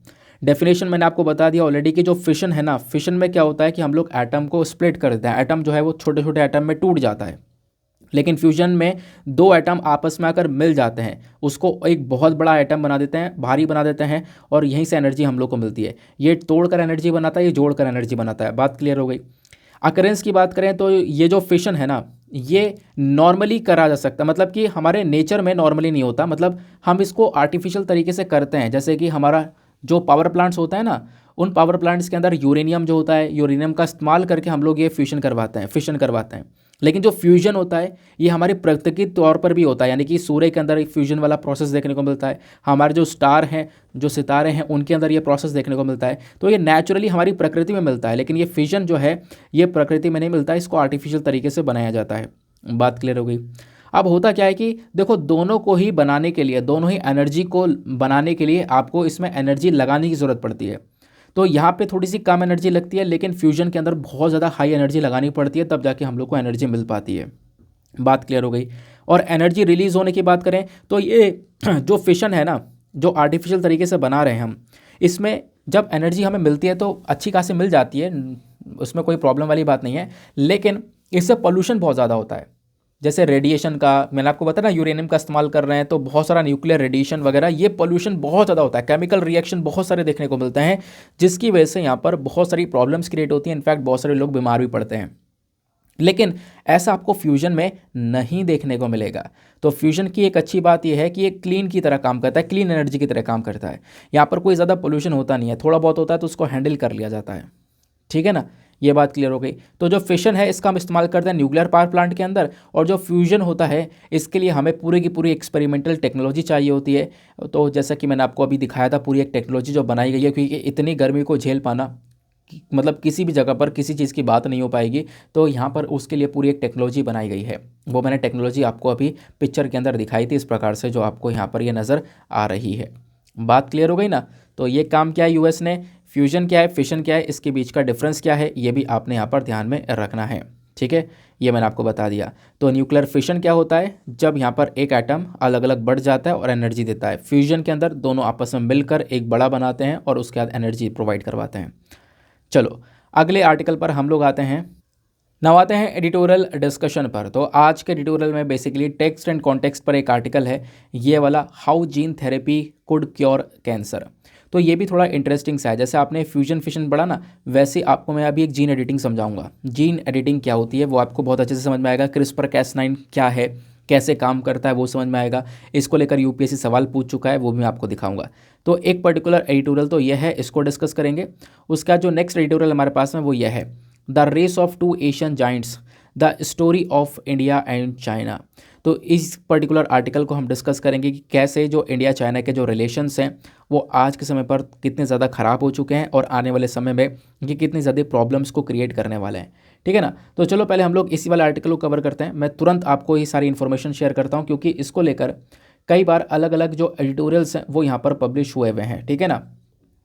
तो देखो मैंने इनफैक्ट थंबनेल में भी मेंशन कर रखा है। थंबनेल मैंने क्या मेंशन किया है कि अभी और हमला करेगा चीन, और हमला नहीं, हमले करेगा चीन। धीरे धीरे करके छोटे छोटे ऐसे डिस्प्यूट यहाँ पर चाइना जो है क्रिएट करने की कोशिश करेगा भारत के साथ में, ताकि क्या कर सके, आने वाले समय पर एक वॉर कर सके इंडिया के साथ में। अभी पता है इसकी पूरी कहानी एग्जैक्टली क्या है। देखो मेंशन यहाँ पर किया जाता है कि भले ही भारतीय सेना ने अब की बार, क्योंकि आपको पता होगा 9 दिसंबर में अरुणाचल प्रदेश के अंदर इंडिया चाइना के जो सोल्जर्स हैं इनके बीच में झड़प देखने को मिली। तो मेंशन ये करा जाता है कि भले यहाँ पर भारतीय सेना ने चीनी सैनिकों को वापस खदेड़ दिया हो अब की बार, लेकिन ये जिनपिंग का ना पूरा तरह से स्ट्रैटेजिक मूव है जो 2027 तक युद्ध में बदल जाएगा। 2027 तक यहाँ पर युद्ध में बदल सकता है ये पूरा का पूरा मूव, ऐसी बात यहाँ पर मेंशन की जाती है। अब उस चीज़ को पढ़ने से पहले आपको ये मैप देखना होगा। इस मैप में जो आप लोग देख पा रहे हो ना, ये बेसिकली LAC है, line of actual control. Line of actual control के 3 हिस्से हैं। कौन कौन से? वेस्टर्न सेक्टर, सेंट्रल सेक्टर और ईस्टर्न सेक्टर, यानी कि पश्चिमी सेक्टर, मध्य सेक्टर और पूर्वी सेक्टर। ये आपको 3 सेक्टर्स देखने को मिलेंगे। ये जो बेसिकली जहाँ जहाँ पर विवाद रहता है ना, मतलब ये 3 हिस्से जो हैं वो बेसिकली 4056 किलोमीटर के 3 हिस्से देखने को मिलेंगे। केवल हिस्सों की बात कर रहा हूँ मैं, बाकी बॉर्डर बहुत लंबा चौड़ा है। बात क्लियर हुई। यहीं पर इन 3 रीजन पर सबसे ज़्यादा विवाद रहता है इंडिया और चाइना के बीच में। अब देखो बात ये आती है 1949, ठीक है ना, 1949, 1949 की बात है। इसमें क्या होता है, चाइना के एक नेता होते हैं माओ। माओ के बारे में आप सबने सुना होगा। तो 1949 में चाइना के नेता माओ ने एक चीज़ कहा था। क्या कहा था? कि हथेली और जो उंगलियां हैं ना, उन्हें वापस लेना चाहिए। अब इसका मतलब समझते हो? हथेली का मतलब है तिब्बत, जबकि 5 उंगलियों का मतलब है लद्दाख, सिक्किम, अरुणाचल प्रदेश, भूटान और नेपाल। यानी भूटान और नेपाल के साथ साथ भारत के 3 हिस्से भी हैं, लद्दाख, सिक्किम, अरुणाचल प्रदेश। तो ये 5 उंगलियों के अंदर आते हैं। ये बात यहाँ पर चाइना ने बोली थी, चाइना के लीडर ने बोली थी 1949 में। और ये बात बोलने के 2 साल बाद ही 1951 में, 1951 में चाइना ने तिब्बत पर हमला करके उसको कब्जा लिया था, आपको याद होगा।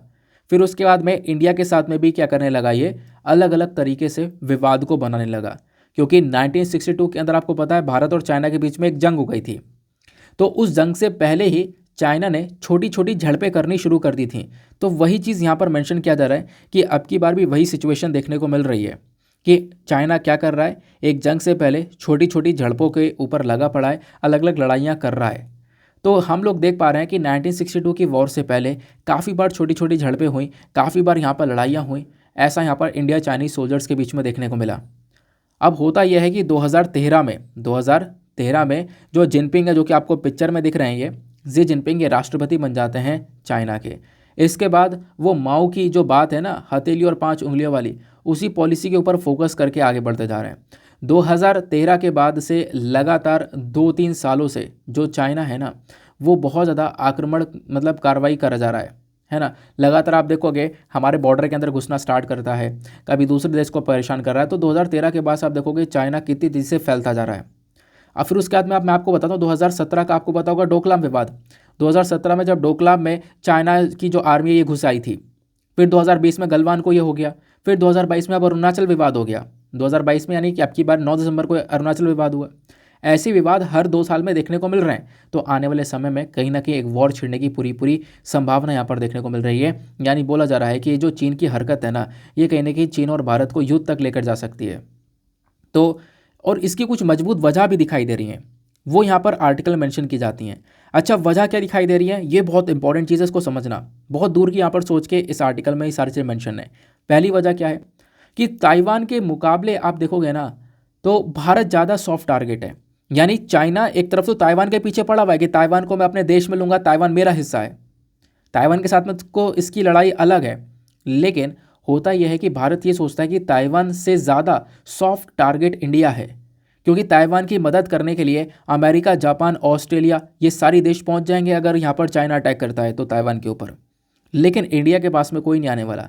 इंडिया के पास में एलएसी पर यहाँ पर अगर अटैक करता है ना, तो थोड़ा समय लग जाएगा। तो बेसिकली ताइवान के मुकाबले सॉफ्ट टारगेट मानता है। और दूसरी चीज़ यहाँ पर यह भी है कि चाइना समझता है कि मान लो यहाँ पर अगर अमेरिका का सपोर्ट आता भी है भारत के पास में, तो बहुत समय लग जाएगा, है ना, बहुत टाइम लग जाएगा यहाँ पे सपोर्ट आता आता।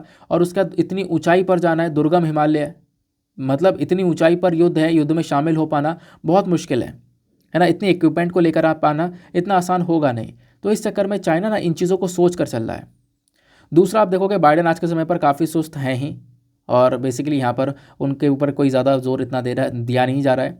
एक और कारण ये देखने को मिल रहा है, वो है यूरोप। यूरोप ना बहुत ज़्यादा नाराज़ है इंडिया से। क्यों? रशिया यूक्रेन का वॉर हुआ, इसमें यहाँ पर क्या होता है, यूरोप बार बार जोर देता रहा कि इंडिया जो है ये तेल परचेज ना करे, है ना, रशिया को सपोर्ट ना करे। लेकिन इस रूस यूक्रेन युद्ध में इस दौरान जो यहाँ पर हमारी गवर्नमेंट है ना, वो पूरी तरह से न्यूट्रल रही। उन्होंने यहाँ पे रशिया को सपोर्ट किया इतना, ना यहाँ पर यूक्रेन को सपोर्ट किया। तो इसके चक्कर में जो यूरोप है वो काफ़ी नाराज़ रहा, तो यूरोप सपोर्ट में नहीं आएगा। फिर उसके बाद में रूस जो है ना, रूस कह रहा हूँ और अमेरिका कह रहा हूँ, रशिया, वो भी यहाँ पर न्यूट्रल की रहने की कोशिश कर रहा है ना। तो जो रशिया है ना, देखो रशिया के रिलेशन अपने आप में चाइना से भी बहुत अच्छे हैं और इंडिया से भी बहुत अच्छे हैं। अगर कुछ विवाद हो जाते हैं तो रशिया कुछ बोलने आएगा नहीं, क्योंकि ऐसा पहले भी हो चुका है। कई विवाद हुए जहाँ पे रशिया ने कुछ बोला नहीं है इंडिया चाइना के इशू में, ठीक है ना। भले यहाँ पर भारत की दोस्ती रशिया के साथ में अच्छी हो, लेकिन इंडिया चाइना विवाद पर रशिया कुछ नहीं करता। ये बात आपको क्लियर रखनी है। फिर बात आती है कि आज के समय में एक सबसे बड़ी जो चीज़ है ना, जो कि जी जिनपिंग का दिमाग ख़राब कर रही है और जी जिनपिंग इधर उधर इस एरिया को कब्जाने की, उस एरिया को कब्जाने की कोशिश कर रहे हैं, वो ये है कि जी जिनपिंग के खिलाफ आवाज़ उठ रही है चाइना के अंदर। जिनपिंग के खिलाफ यहाँ पर आप कह सकते हो कि लोग कहीं ना कहीं एक धमाका भी कर सकते हैं, पूरी इस तरीके से तैयारी है, इतना प्रोटेस्ट चला। तो राष्ट्रपति जी जिनपिंग ने क्या किया, पूरी इकोनॉमी के धज्जियाँ उड़ा दी हैं चाइना की। चाइना की इकोनॉमी पूरी बर्बाद हो चुकी है। ज़ीरो कोविड पॉलिसी को लेकर आए थे, इसके कोई भी फ़ायदा निकला नहीं, इसके दबाव में और उल्टा उल्टा ही असर पड़ गया। उसके बाद में यहाँ पर आप कह सकते हो कि और भी बहुत सारी चुनौतियाँ जो हैं अभी के समय पर जी जिनपिंग के सामने आ रही हैं, ठीक है ना। बैंकों को लगभग 17.6 लाख करोड़ का घाटा हो चुका है। चाइना के जो बैंक हैं इनको इतना बड़ा घाटा हो चुका है, जो ग्रोथ है वो यहाँ पर हो ही नहीं पा रही है। तो ये भी कई कारण बन चुके हैं जी जिनपिंग के दिमाग को ख़राब करने के। और इस चक्कर में जी जिनपिंग क्या करने की कोशिश कर रहे हैं कि मैं दूसरे कंट्री के ऊपर अटैक करूं, उस कंट्री को, उस बॉर्डर को अंदर घुसने की कोशिश करूं, ताकि जो लोग हैं ना वो मेरी तरफ से ध्यान भटका कर इन इश्यूज़ के ऊपर आ जाएं और मैं उन एरियाज़ को कब्जाने की कोशिश करूं ताकि लोग मुझसे खुश भी हो जाएं। तो इस चक्कर में पॉसिबिलिटी है कि आने वाले समय पर ताइवान के ऊपर भी अटैक कर सकता है चाइना, अपने यहाँ पर अपनी सत्ता को बचाने के लिए। तो जी जिनपिंग इस हद तक भी जा सकते हैं। तो वो चीज़ आपको आज के समय पर देखने को मिलेगा। तो उसके लिए इंडिया को पूरी तरह से रेडी होना चाहिए इंडिया चाइना के इशू को लेकर। आई होप आप लोग को यहाँ पर सारी की सारी जो चीज़ें हैं वो क्लियर हो चुकी होंगी। ये पूरा एडिटोरियल आपको समझ में आ चुका होगा। नाउ नेक्स्ट जो पॉइंट है वो हमारे लिए और ज़्यादा इंपॉर्टेंट है। तो ये हमारे टेक्स्ट एंड कॉन्टेक्स्ट पर ही था ये आर्टिकल। उसके बाद हमारे पास में एक और एडिटोरियल है जो कि बात करता है कि कैसे जो जीन थेरेपी है ना वो हमारे कैंसर को ठीक कर सकती है। कैसे जीन थेरेपी कैंसर को ठीक कर सकती है, इसको लेकर एक रिसर्च हुई है। हुआ था क्या है कि देखो, मैं आपको थोड़ा डिटेल से लेकर चलता हूँ कि इसमें क्या क्या इन्फॉर्मेशन देखने को मिलेगी। अच्छा, एक चीज़ तो हम करनी भूल ही गए कि एडिटोरियल डिस्कशन से पहले हम लोग एक मेंस का क्वेश्चन लेते हैं। आज मेंस का क्वेश्चन लेना भूल गए, तो फटाफट पहले मेंस का क्वेश्चन लेते हैं। तो आज का मेंस का क्वेश्चन क्या बोलता है, डिस्कस द मेजर रूप holes in urban planning in India. देखो, भारत के अंदर जो अर्बन प्लानिंग है ना, आज के समय पर शहरों की जो प्लानिंग है वो इतनी बेहतरीन है नहीं। तो उस प्लानिंग के अंदर क्या क्या लूप होल्स, क्या क्या प्रॉब्लम्स देखने को मिलती हैं, ये आपने डिस्कस करनी है। साथ ही साथ में आपने सजेस्ट करना है कि कैसे जो इंडिया है ना वो एक सस्टेनेबल अर्बन डेवलपमेंट की तरफ बढ़ सकता है, कैसे हम अपने शहरों को डेवलप कर सकते हैं। तो अर्बन प्लानिंग हमारी अच्छी है नहीं, कैसे शहरों को, क्योंकि अर्बन प्लानिंग में काफ़ी सारी प्रॉब्लम्स हैं। आज के समय पर आप देख पाओगे, चाहे पोल्यूशन हो गया, क्लाइमेट चेंज वाली प्रॉब्लम हो गई, या काफ़ी ज़्यादा भीड़ भड़ाका हो चुका है, स्लम एरियाज़ वाली प्रॉब्लम हो गई। तो ये सारी प्रॉब्लम है, ये सारी दिक्कतें हैं। अब ये इन दिक्कतों का क्या सोल्यूशन निकल सकता है ये आपको बताना है। तो प्रॉब्लम भी, सोल्यूशन भी, ये सारी चीज़ें आपने मेंशन करनी है 250 शब्दों में। और आंसर लिखने के बाद में कहाँ पे सबमिट करना है, टेलीग्राम पर जाना, वहाँ पे सर्च बॉक्स में टाइप करना Deepak Yadav education mains answer writing, full form लिखना। आपको मेरा चैनल मिलेगा, लगभग 40,000 के आसपास लोग जुड़ चुके हैं। आप भी मेरे साथ में वहाँ पर जुड़ सकते हो और जुड़ने के साथ साथ अपने आंसर्स को सबमिट कर सकते हो। और सबमिट करने के साथ साथ क्या करना है, आप सभी लोग को एटलीस्ट 2-2 आंसर्स को रिव्यू करना है। जब आप सभी लोग 2-2 आंसर्स को रिव्यू करोगे तो इससे काफ़ी सारे फ़ायदे होंगे आपको भी और सामने वाले को भी। आपको कुछ नए और इंपॉर्टेंट पॉइंट्स मिलेंगे अपने एग्जामिनेशन में लिखने के लिए। साथ ही साथ में आप सामने वाले की अगर आंसर में कोई मिस्टेक होती है तो उसको भी बता पाओगे। तो आर्टिकल में बताया जा रहा है कि कैसे जो जीन थेरेपी है वो कैंसर को ठीक कर सकती है। होता यहाँ पर यह है कि एक स्टोरी है एक लड़की की। किसकी? तो एक टीनेज लड़की है, एलिसिया यहाँ पर नाम है। एलिसिया को यहाँ पर कैंसर की बीमारी होती है और ख़ासकर यहाँ पर क्या होता है, जो टी सेल्स होते हैं ना वो बेसिकली ज़्यादातर ग्रो होने लगते हैं। कैंसर के अंदर आप देखोगे तो जो सेल्स हैं जो वो ज़्यादा ग्रो होने लगते हैं, एक्स्ट्रा सेल्स देखने को मिल जाते हैं, जिसकी वजह से कैंसर और ज़्यादा बुरा हो जाता है। तो इस प्रकार के कैंसर में क्या होता है, देखो ये जो यहाँ पर बेसिकली इसको हम लोग बोलते हैं लिम्फोब्लास्टिक ल्यूकेमिया। तो इस प्रकार का बेसिकली जो ब्लड कैंसर है ना, इसमें जो टी सेल्स होते हैं जिसको हम लोग वाइट ब्लड सेल भी बोलते हैं, मतलब वाइट ब्लड सेल की कैटेगरी के होते हैं ये टी सेल। तो ये जो टी सेल होते हैं ना, ये क्या करते हैं, ये कहीं ना कहीं यहाँ पे डिस्ट्रॉय होने स्टार्ट हो जाते हैं। और इसमें यहाँ पे क्या होता है, जो हमारे हेल्दी सेल्स होते हैं वो तो सब बर्बाद हो जाते हैं। और जब तक ये सेल्स नहीं रहेंगे तब तक हमारी इम्यूनिटी नहीं रहेगी, क्योंकि आपको पता होगा ये जो टी सेल्स हैं इनका काम ये होता है कि आपकी इम्यूनिटी को मेंटेन करके रखें, आपके बॉडी में जो भी इन्फेक्शन है उसको यहाँ पर डिटेक्ट करने का काम कर सकें। तो ये टी सेल्स अगर नहीं होंगे तो जो बॉडी है वो बेसिकली सही से काम नहीं कर पाएगी, क्योंकि आपका इम्यूनिटी डैमेज हो जाएगा। और इम्यूनिटी अगर ख़त्म हो, देखो किसी भी इंसान की अगर जो इम्यूनिटी है वो अगर स्ट्रॉन्ग है तो वो किसी भी बीमारी से लड़ सकता है। और इम्यूनिटी बहुत कमज़ोर है तो उसके लिए बुखार भी बहुत बड़ा खतरा है, ठीक है ना। बहुत हल्की बीमारी भी बहुत बड़ी खतरा यहाँ पर उसके लिए बन जाती है। तो वही चीज़ यहाँ पर देखने को मिल रही है इस पर्टिकुलर कैंसर के अंदर में भी। तो यहाँ पे बोला गया कि एलिसिया ने काफ़ी सारे जो ट्रीटमेंट है वो ट्राई करे, ठीक है ना। अब इस पर्टिकुलर बीमारी के लिए क्या करना पड़ेगा, कीमोथेरेपी करवानी पड़ेगी या फिर रेडिएशन थेरेपी करवानी पड़ेगी, ये दो सोल्यूशन हो सकता है। तो एलिसा ने दोनों ही ट्राई कर लिया, लेकिन इसमें ज़्यादा सक्सेस मिली नहीं। तब क्या होता है, बाद में यहाँ पर एक एक्सपेरिमेंट की बात की जाती है, भाई एक एक्सपेरिमेंट कर सकते हैं। तो जो यूनिवर्सिटी कॉलेज है ना, यहाँ पे जो साइंटिस्ट हैं एट द यूनिवर्सिटी कॉलेज, तो इन्होंने यहाँ पर कोशिश करी है कि देखो हम एक्सपेरिमेंट कर सकते हैं, और एक्सपेरिमेंट यहाँ पर किया गया, और इसके तहत यहाँ पर जो जीन थेरेपी है वो करने की कोशिश करी गई, यानी कि जो जीन है उसके अंदर बदलाव करने की कोशिश की गई। ऐसा क्यों? तो ऐसा इसलिए क्योंकि देखो आपके जो जीन होता है ना, यानी कि जो deoxy ribo nucleic acid DNA जो आरएनए होता है, ये बेसिकली हमारे जीन होते हैं। तो ये जो जीन देखने को मिलते हैं इनके अंदर अलग अलग बेस है। जैसे मैं डीएनए की बात करूँ तो डीएनए में यहाँ पर क्या क्या देखने को मिलता है, एडेनिन, गुआनिन, सिस्टोन, उसके साइटोसिन, उसके बाद में थाइमिन, ये चार चीज़ें यहाँ पर डीएनए में देखने को मिलती हैं। ये आपस में लिंक हुई हुई होती हैं, ठीक है ना। अब आपस में लिंक हुई हुई होती हैं, इसका मतलब क्या है, तो यहाँ पर आप लोग एक इमेज देख सकते हो, ये आपका डीएनए है। डीएनए का स्ट्रक्चर कुछ इस प्रकार से दिखाई पड़ता है ना। तो यहाँ पे डीएनए के अंदर जो भी इसके आप देखोगे अंदर के पेयर्स हैं वो कैसे मैच हुए हुए हैं। डीऑक्सोराइबो न्यूक्लिक एसिड के अंदर चार चीज़ें हैं, थाइमिन, एडेनिन, गुआनिन और साइटोसिन। तो साइटोसिन और गुआनिन ये दोनों आपस में मिले हुए हैं। आप देखोगे एक पेयर ऐसे बना हुआ है, गुआनिन साइटोसिन से मिला हुआ है, दूसरा साइटोसिन गुआनिन से मिला हुआ है, देन गुआनिन साइटोसिन से, साइटोसिन गुआनिन से, फिर ऐसे यहाँ पर एडेनिन और साथ ही साथ में थाइमिन मिले हुए हैं। तो थाइमिन एडेमिन से मिला हुआ है, एडेमिन थाइमिन से मिला हुआ है। इस प्रकार से यहाँ पर पूरा का पूरा पेयर बना हुआ है। ऐसे यहाँ पे आरएनए में भी होता है, लेकिन आप देखोगे ना आरएनए सिंगल स्ट्रैंडेड होता है और डीएनए हमारा डबल स्ट्रैंडेड आपको देखने को मिलेगा। अब बात ये होती है कि ये जो आपस में कनेक्टेड हैं, अगर इनके बीच में कोई डिफरेंस हो, यानी कि यहाँ पर बेसिकली जो ये वाला पेयर है, मान लो यहाँ पर इसमें एडेनिन थाइमिन से मिल गया या ये ऊपर नीचे मिल गए, अगर ये ऊपर नीचे मिले हुए हैं तो मतलब कि जो आपका पेयर है ना उसका जो कनेक्शन है वो गड़बड़ी है, तो उस कनेक्शन को हमें ठीक करना पड़ेगा।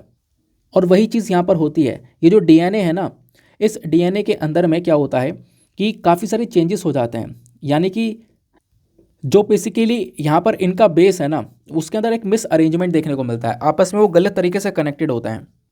तो उसके लिए क्या करना होगा, उसके लिए क्या करना पड़ेगा, हमें एडिटिंग करनी पड़ेगी। और वो एडिटिंग कैसे की जाएगी, वो एडिटिंग की जाएगी क्रिस्पर Cas9 सिस्टम के माध्यम से।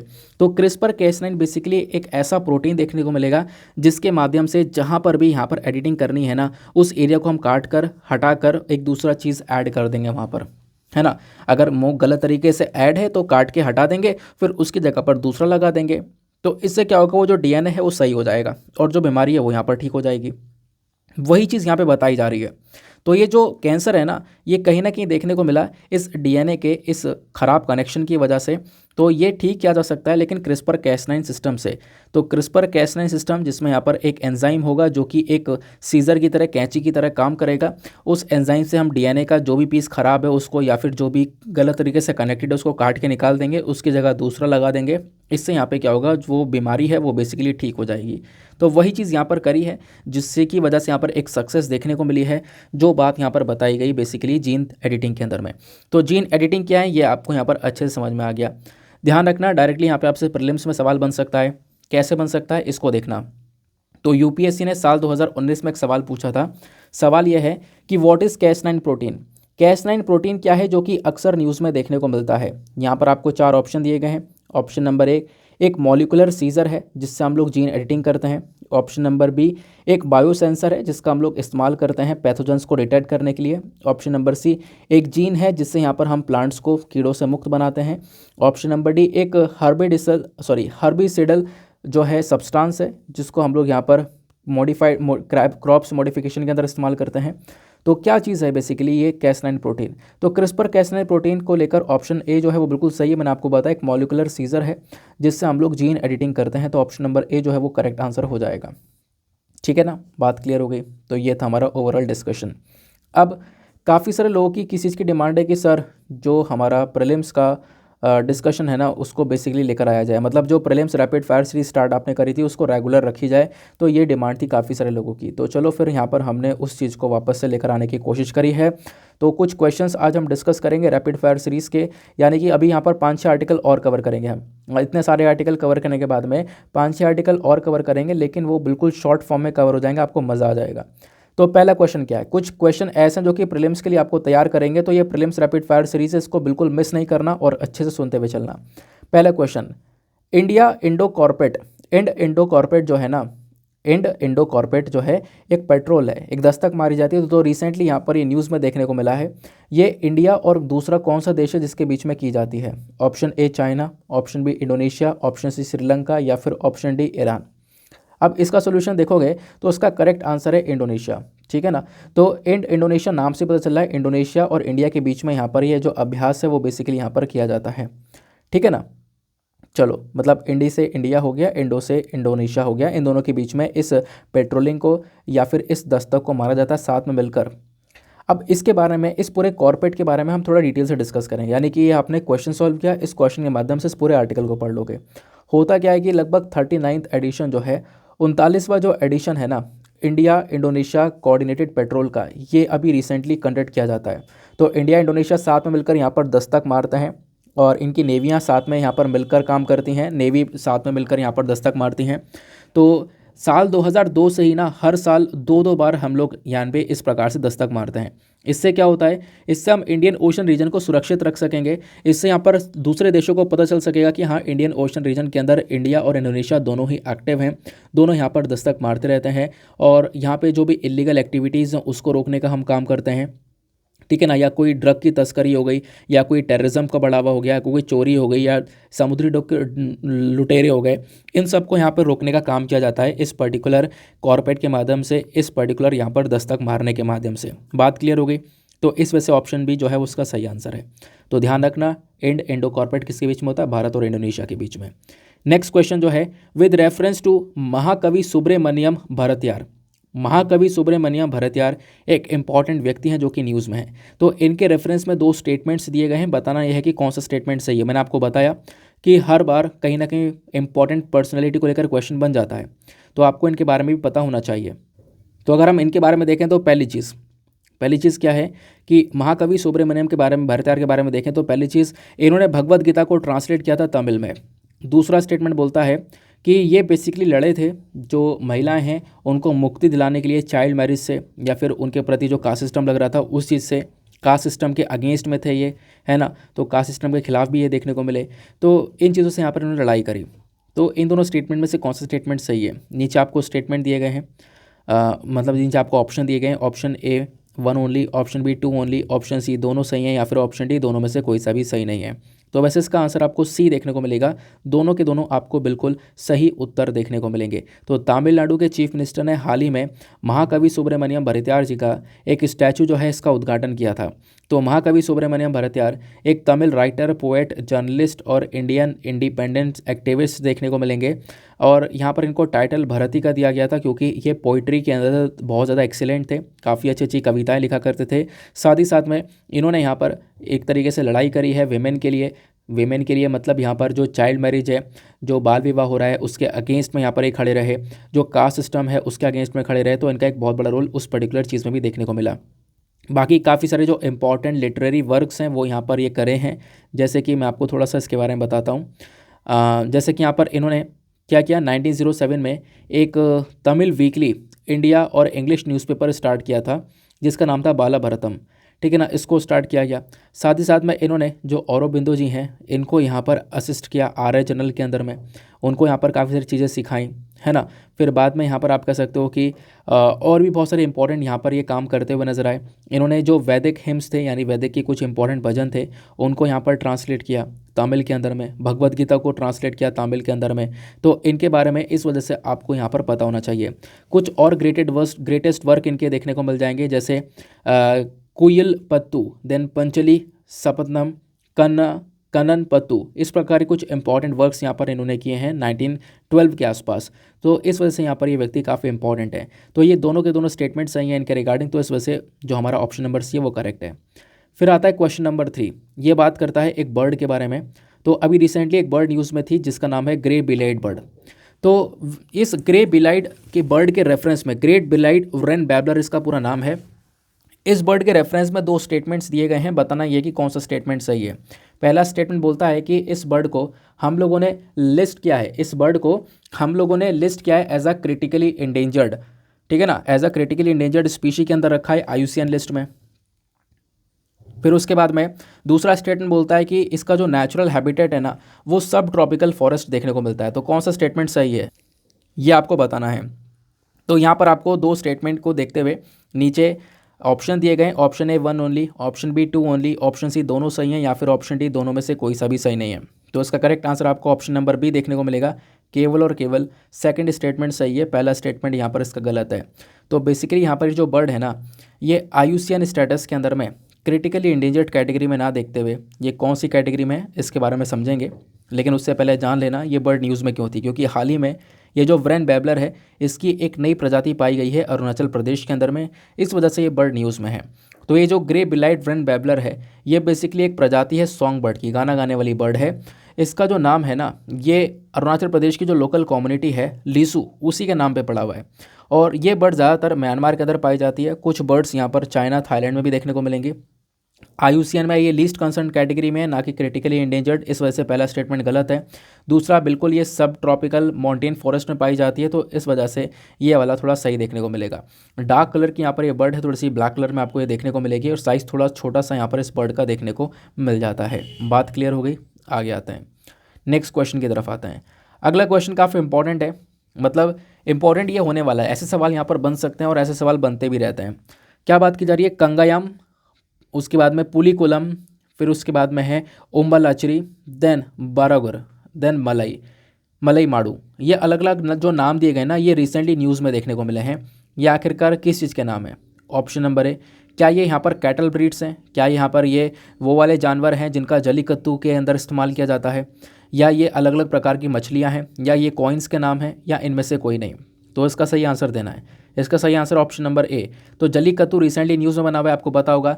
तमिलनाडु चाहता है कि जो जलीकट्टू है ना, क्योंकि तमिलनाडु का यहाँ पर एक गेम है ये जलीकट्टू, तो फेस्टिवल है बेसिकली, यहाँ पर सेलिब्रेट करें। तमिलनाडु कहता है कि ये हमारा कल्चर है, हमारी संस्कृति, हम लंबे समय से फॉलो करते हुए आ रहे हैं, तो सुप्रीम कोर्ट यहाँ पर इसको क्यों स्ट्रक डाउन करता है? तो इसको लेकर एक पूरा का पूरा इशू चल रहा है, इस वजह से जलीकट्टू न्यूज़ में है। तो जलीकट्टू में अलग अलग क्या होता है ना, सांडों का इस्तेमाल किया जाता है, बुल्स का इस्तेमाल किया जाता है। होता यह है कि उन बुल्स को कंट्रोल किया जाता है, उन सांड को कंट्रोल करने की कोशिश की जाती है, टेम करने की कोशिश की जाती है। तो यहाँ पर ये जो बुल्स आपको देखने को मिलेंगे ना, इनमें अलग अलग बुल्स की प्रजातियाँ इस्तेमाल की जाती हैं। वो कौन सी प्रजातियाँ? वो सारी की सारी ये नेटिव ब्रीड्स देखने को मिलती हैं। तो ये वाली जो ब्रीड्स हैं ना, इनके नाम दे दिए गए हैं, ऐसे सवाल बन जाते हैं, तो ध्यान रखना। तो ये सारे ब्रीड्स जो है ना, ये तमिलनाडु के अंदर जो जलीकट्टू खेल खेला जाता है, इसके अंदर अलग अलग जो सांड का इस्तेमाल किया जा रहा है, उन्हीं ब्रीड्स के नाम हैं। तो जलीकट्टू का हम सेलिब्रेट करते हैं जनवरी के हर सेकंड वीक के अंदर में, जो तमिलनाडु का हार्वेस्ट फेस्टिवल होता है, उस समय पर इसको सेलिब्रेट किया जाता है। ये ट्रेडिशन है, लगभग हम लोग यहाँ पर 2000 साल से इसको, मतलब इस ट्रेडिशन को अपनाते हुए आ रहे हैं, ऐसा यहाँ पर तमिलनाडु मेंशन करता है। उसके साथ में जो भी व्यक्ति जीतता है उसको बेसिकली यहाँ पर एक प्राइज़ वगैरह मिलता है। यहाँ पर एक ट्रेडिशनल स्पोर्ट है, मैंने आपको बताया इसमें। और अगर यहाँ पर वो व्यक्ति फेल हो जाता है तो जिसका सांड होगा, यानी जो भी उस बुल का ओनर होगा ना, उसको वो प्राइज़ मिलेगा। ठीक है, अब बात आती है यहाँ पर इस पर्टिकुलर खेल के अंदर अलग अलग प्रकार की जो ब्रीड्स हैं सांड की, वो इस्तेमाल की जाती हैं, उनके ब्रीड्स के नाम मैंने यहाँ पर दे दिए हैं। तो यही इसी के बेसिस पर आपसे सवाल बन गया था। फिर आता है क्वेश्चन नंबर 5। जो अगला क्वेश्चन, ये भी काफ़ी इंपॉर्टेंट होने वाला है, क्योंकि आपको पता होगा animal welfare board of India को लेकर अभी जो मैंने प्रीलिम्स का क्वेश्चन पूछा है उसमें भी जिक्र हुआ है। तो क्वेश्चन ये है कि with reference to animal welfare board of India, animal welfare board of India के रेफरेंस में आपको दो स्टेटमेंट्स दिए गए हैं, बताना यह है कि कौन सा स्टेटमेंट सही है। पहला स्टेटमेंट बोलता है कि ये बेसिकली एक स्टैचुरी एडवाइजरी बॉडी है जो कि यूनियन मिनिस्ट्री ऑफ एनवायरनमेंट के अंदर में आती है। दूसरा स्टेटमेंट बोलता है कि इस पर्टिकुलर बॉडी को एस्टेब्लिश किया गया था साल 2010 में। बताओ कौन सा स्टेटमेंट इसमें से सही है? Option A 1 only, option B 2 only, option C both 1 and 2, या फिर ऑप्शन डी नीदर 1 नर 2। तो इसका करेक्ट आंसर है ऑप्शन नंबर ए, केवल और केवल पहला वाला ऑप्शन यहाँ पर सही है, पहला वाला स्टेटमेंट सही है, क्योंकि इस बॉडी को 2010 में नहीं और पहले ही यहाँ पर बनाया गया है। तो ये दूसरा वाला ऑप्शन जो है वो गलत देखने को मिलेगा। चलो मैं आपको थोड़ा सा animal welfare board of India के बारे में बता देता हूँ। तो animal welfare board of India, यहाँ पर एक जो बॉडी है ना, ये बेसिकली एक स्टैचुरी एडवाइजरी बॉडी है जो कि हमारी यूनियन मिनिस्ट्री ऑफ एनवायरनमेंट के अंदर में आती है। तो पहला स्टेटमेंट तो हो जाता है सही। दूसरा, इस बॉडी का काम क्या है कि जो भी यहाँ पर जानवर है ना, उनका कल्याण करना, उन लोगों को यहाँ पर एक प्रोटेक्शन प्रोवाइड करवाना। ठीक है ना। इस पर्टिकुलर बॉडी को 1962 में बनाया गया था, ना कि 2010 में, इस वजह से दूसरा स्टेटमेंट गलत हो जाता है। ठीक है ना। बाकी यहाँ पर जो बॉडी है स्टार्ट करी गई थी लेट श्रीमती रुक्मिणी देवी जी के अंडर में, और वेल नोन ह्यूमैनिटेरियन की तरह यहाँ पर वो जानी जाती हैं। इस बॉडी का हेडक्वार्टर चेन्नई में देखने को मिलेगा और यहाँ पर बेसिकली कुछ रूल्स एंड रेगुलेशंस मेंशन करे गए हैं कि कैसे हम लोग को जानवरों के साथ में ट्रीट करना है, कैसे हम जानवर के साथ में एक इंसान की तरह ट्रीट करें, उसको लेकर ये सारी चीज़ें मेंशन करता है। और कुछ एक स्ट्रिक्ट कानून को लेकर आता है जो कि ये मेंशन करता है कि हम लोग जानवरों को हैरेस ना करें, जानवरों को टॉर्चर ना करें। तो ओवरऑल जानवरों को प्रोटेक्शन देने के बारे में animal welfare board of India जो है वो मेंशन करता है। इसकी मेंबरशिप के बारे में बात करें तो बहुत सारी जो सरकारी ऑर्गेनाइजेशंस हैं वो यहाँ पर इसकी मेंबर बनी हुई हैं। इस बोर्ड के अंदर टोटल 28 मेंबर देखने को मिलते हैं और जो यहाँ पर 28 मेंबर होते हैं इनका जो टर्म होता है वो 3 साल का होता है। 3 साल तक ये मेंबर्स जो है वो साथ में सर्व करते हैं। ठीक है ना। तो ये आज का हमारा प्रीलिम्स रैपिड फायर डिस्कशन था। आई होप आपको यहाँ पर ये भी क्लियर हो चुका है। काफ़ी सारे लोगों की डिमांड थी सर इसको वापस से स्टार्ट किया जाए, तो बीच बीच में स्टार्ट नहीं कर पा रहा था क्योंकि वीडियो काफ़ी लेंदी हो जा रहा था। आज भी वीडियो लेंदी हो गया है, तो आप बता सकते हो इतना वीडियो इनफ है, इतना लेंदी वीडियो इनफ है, या इस प्रीलिम्स रैपिड फायर को हटा दें, क्योंकि जब तक ये इसको प्रीलिम्स रैपिड फायर को डिस्कस करने में 15 मिनट लग गए हैं, नहीं तो फिर इससे पहले वीडियो 1 घंटा 10 मिनट में ख़त्म हो सकता था। तो आप मुझे बता सकते हो, जैसा भी हो मैं इसको कंटिन्यू कर दूंगा। डोंट वरी, आगे यहाँ पर ये रेगुलर रहेगा। ठीक है ना, अगर आप चाहोगे तो ये रेगुलर चलता रहेगा।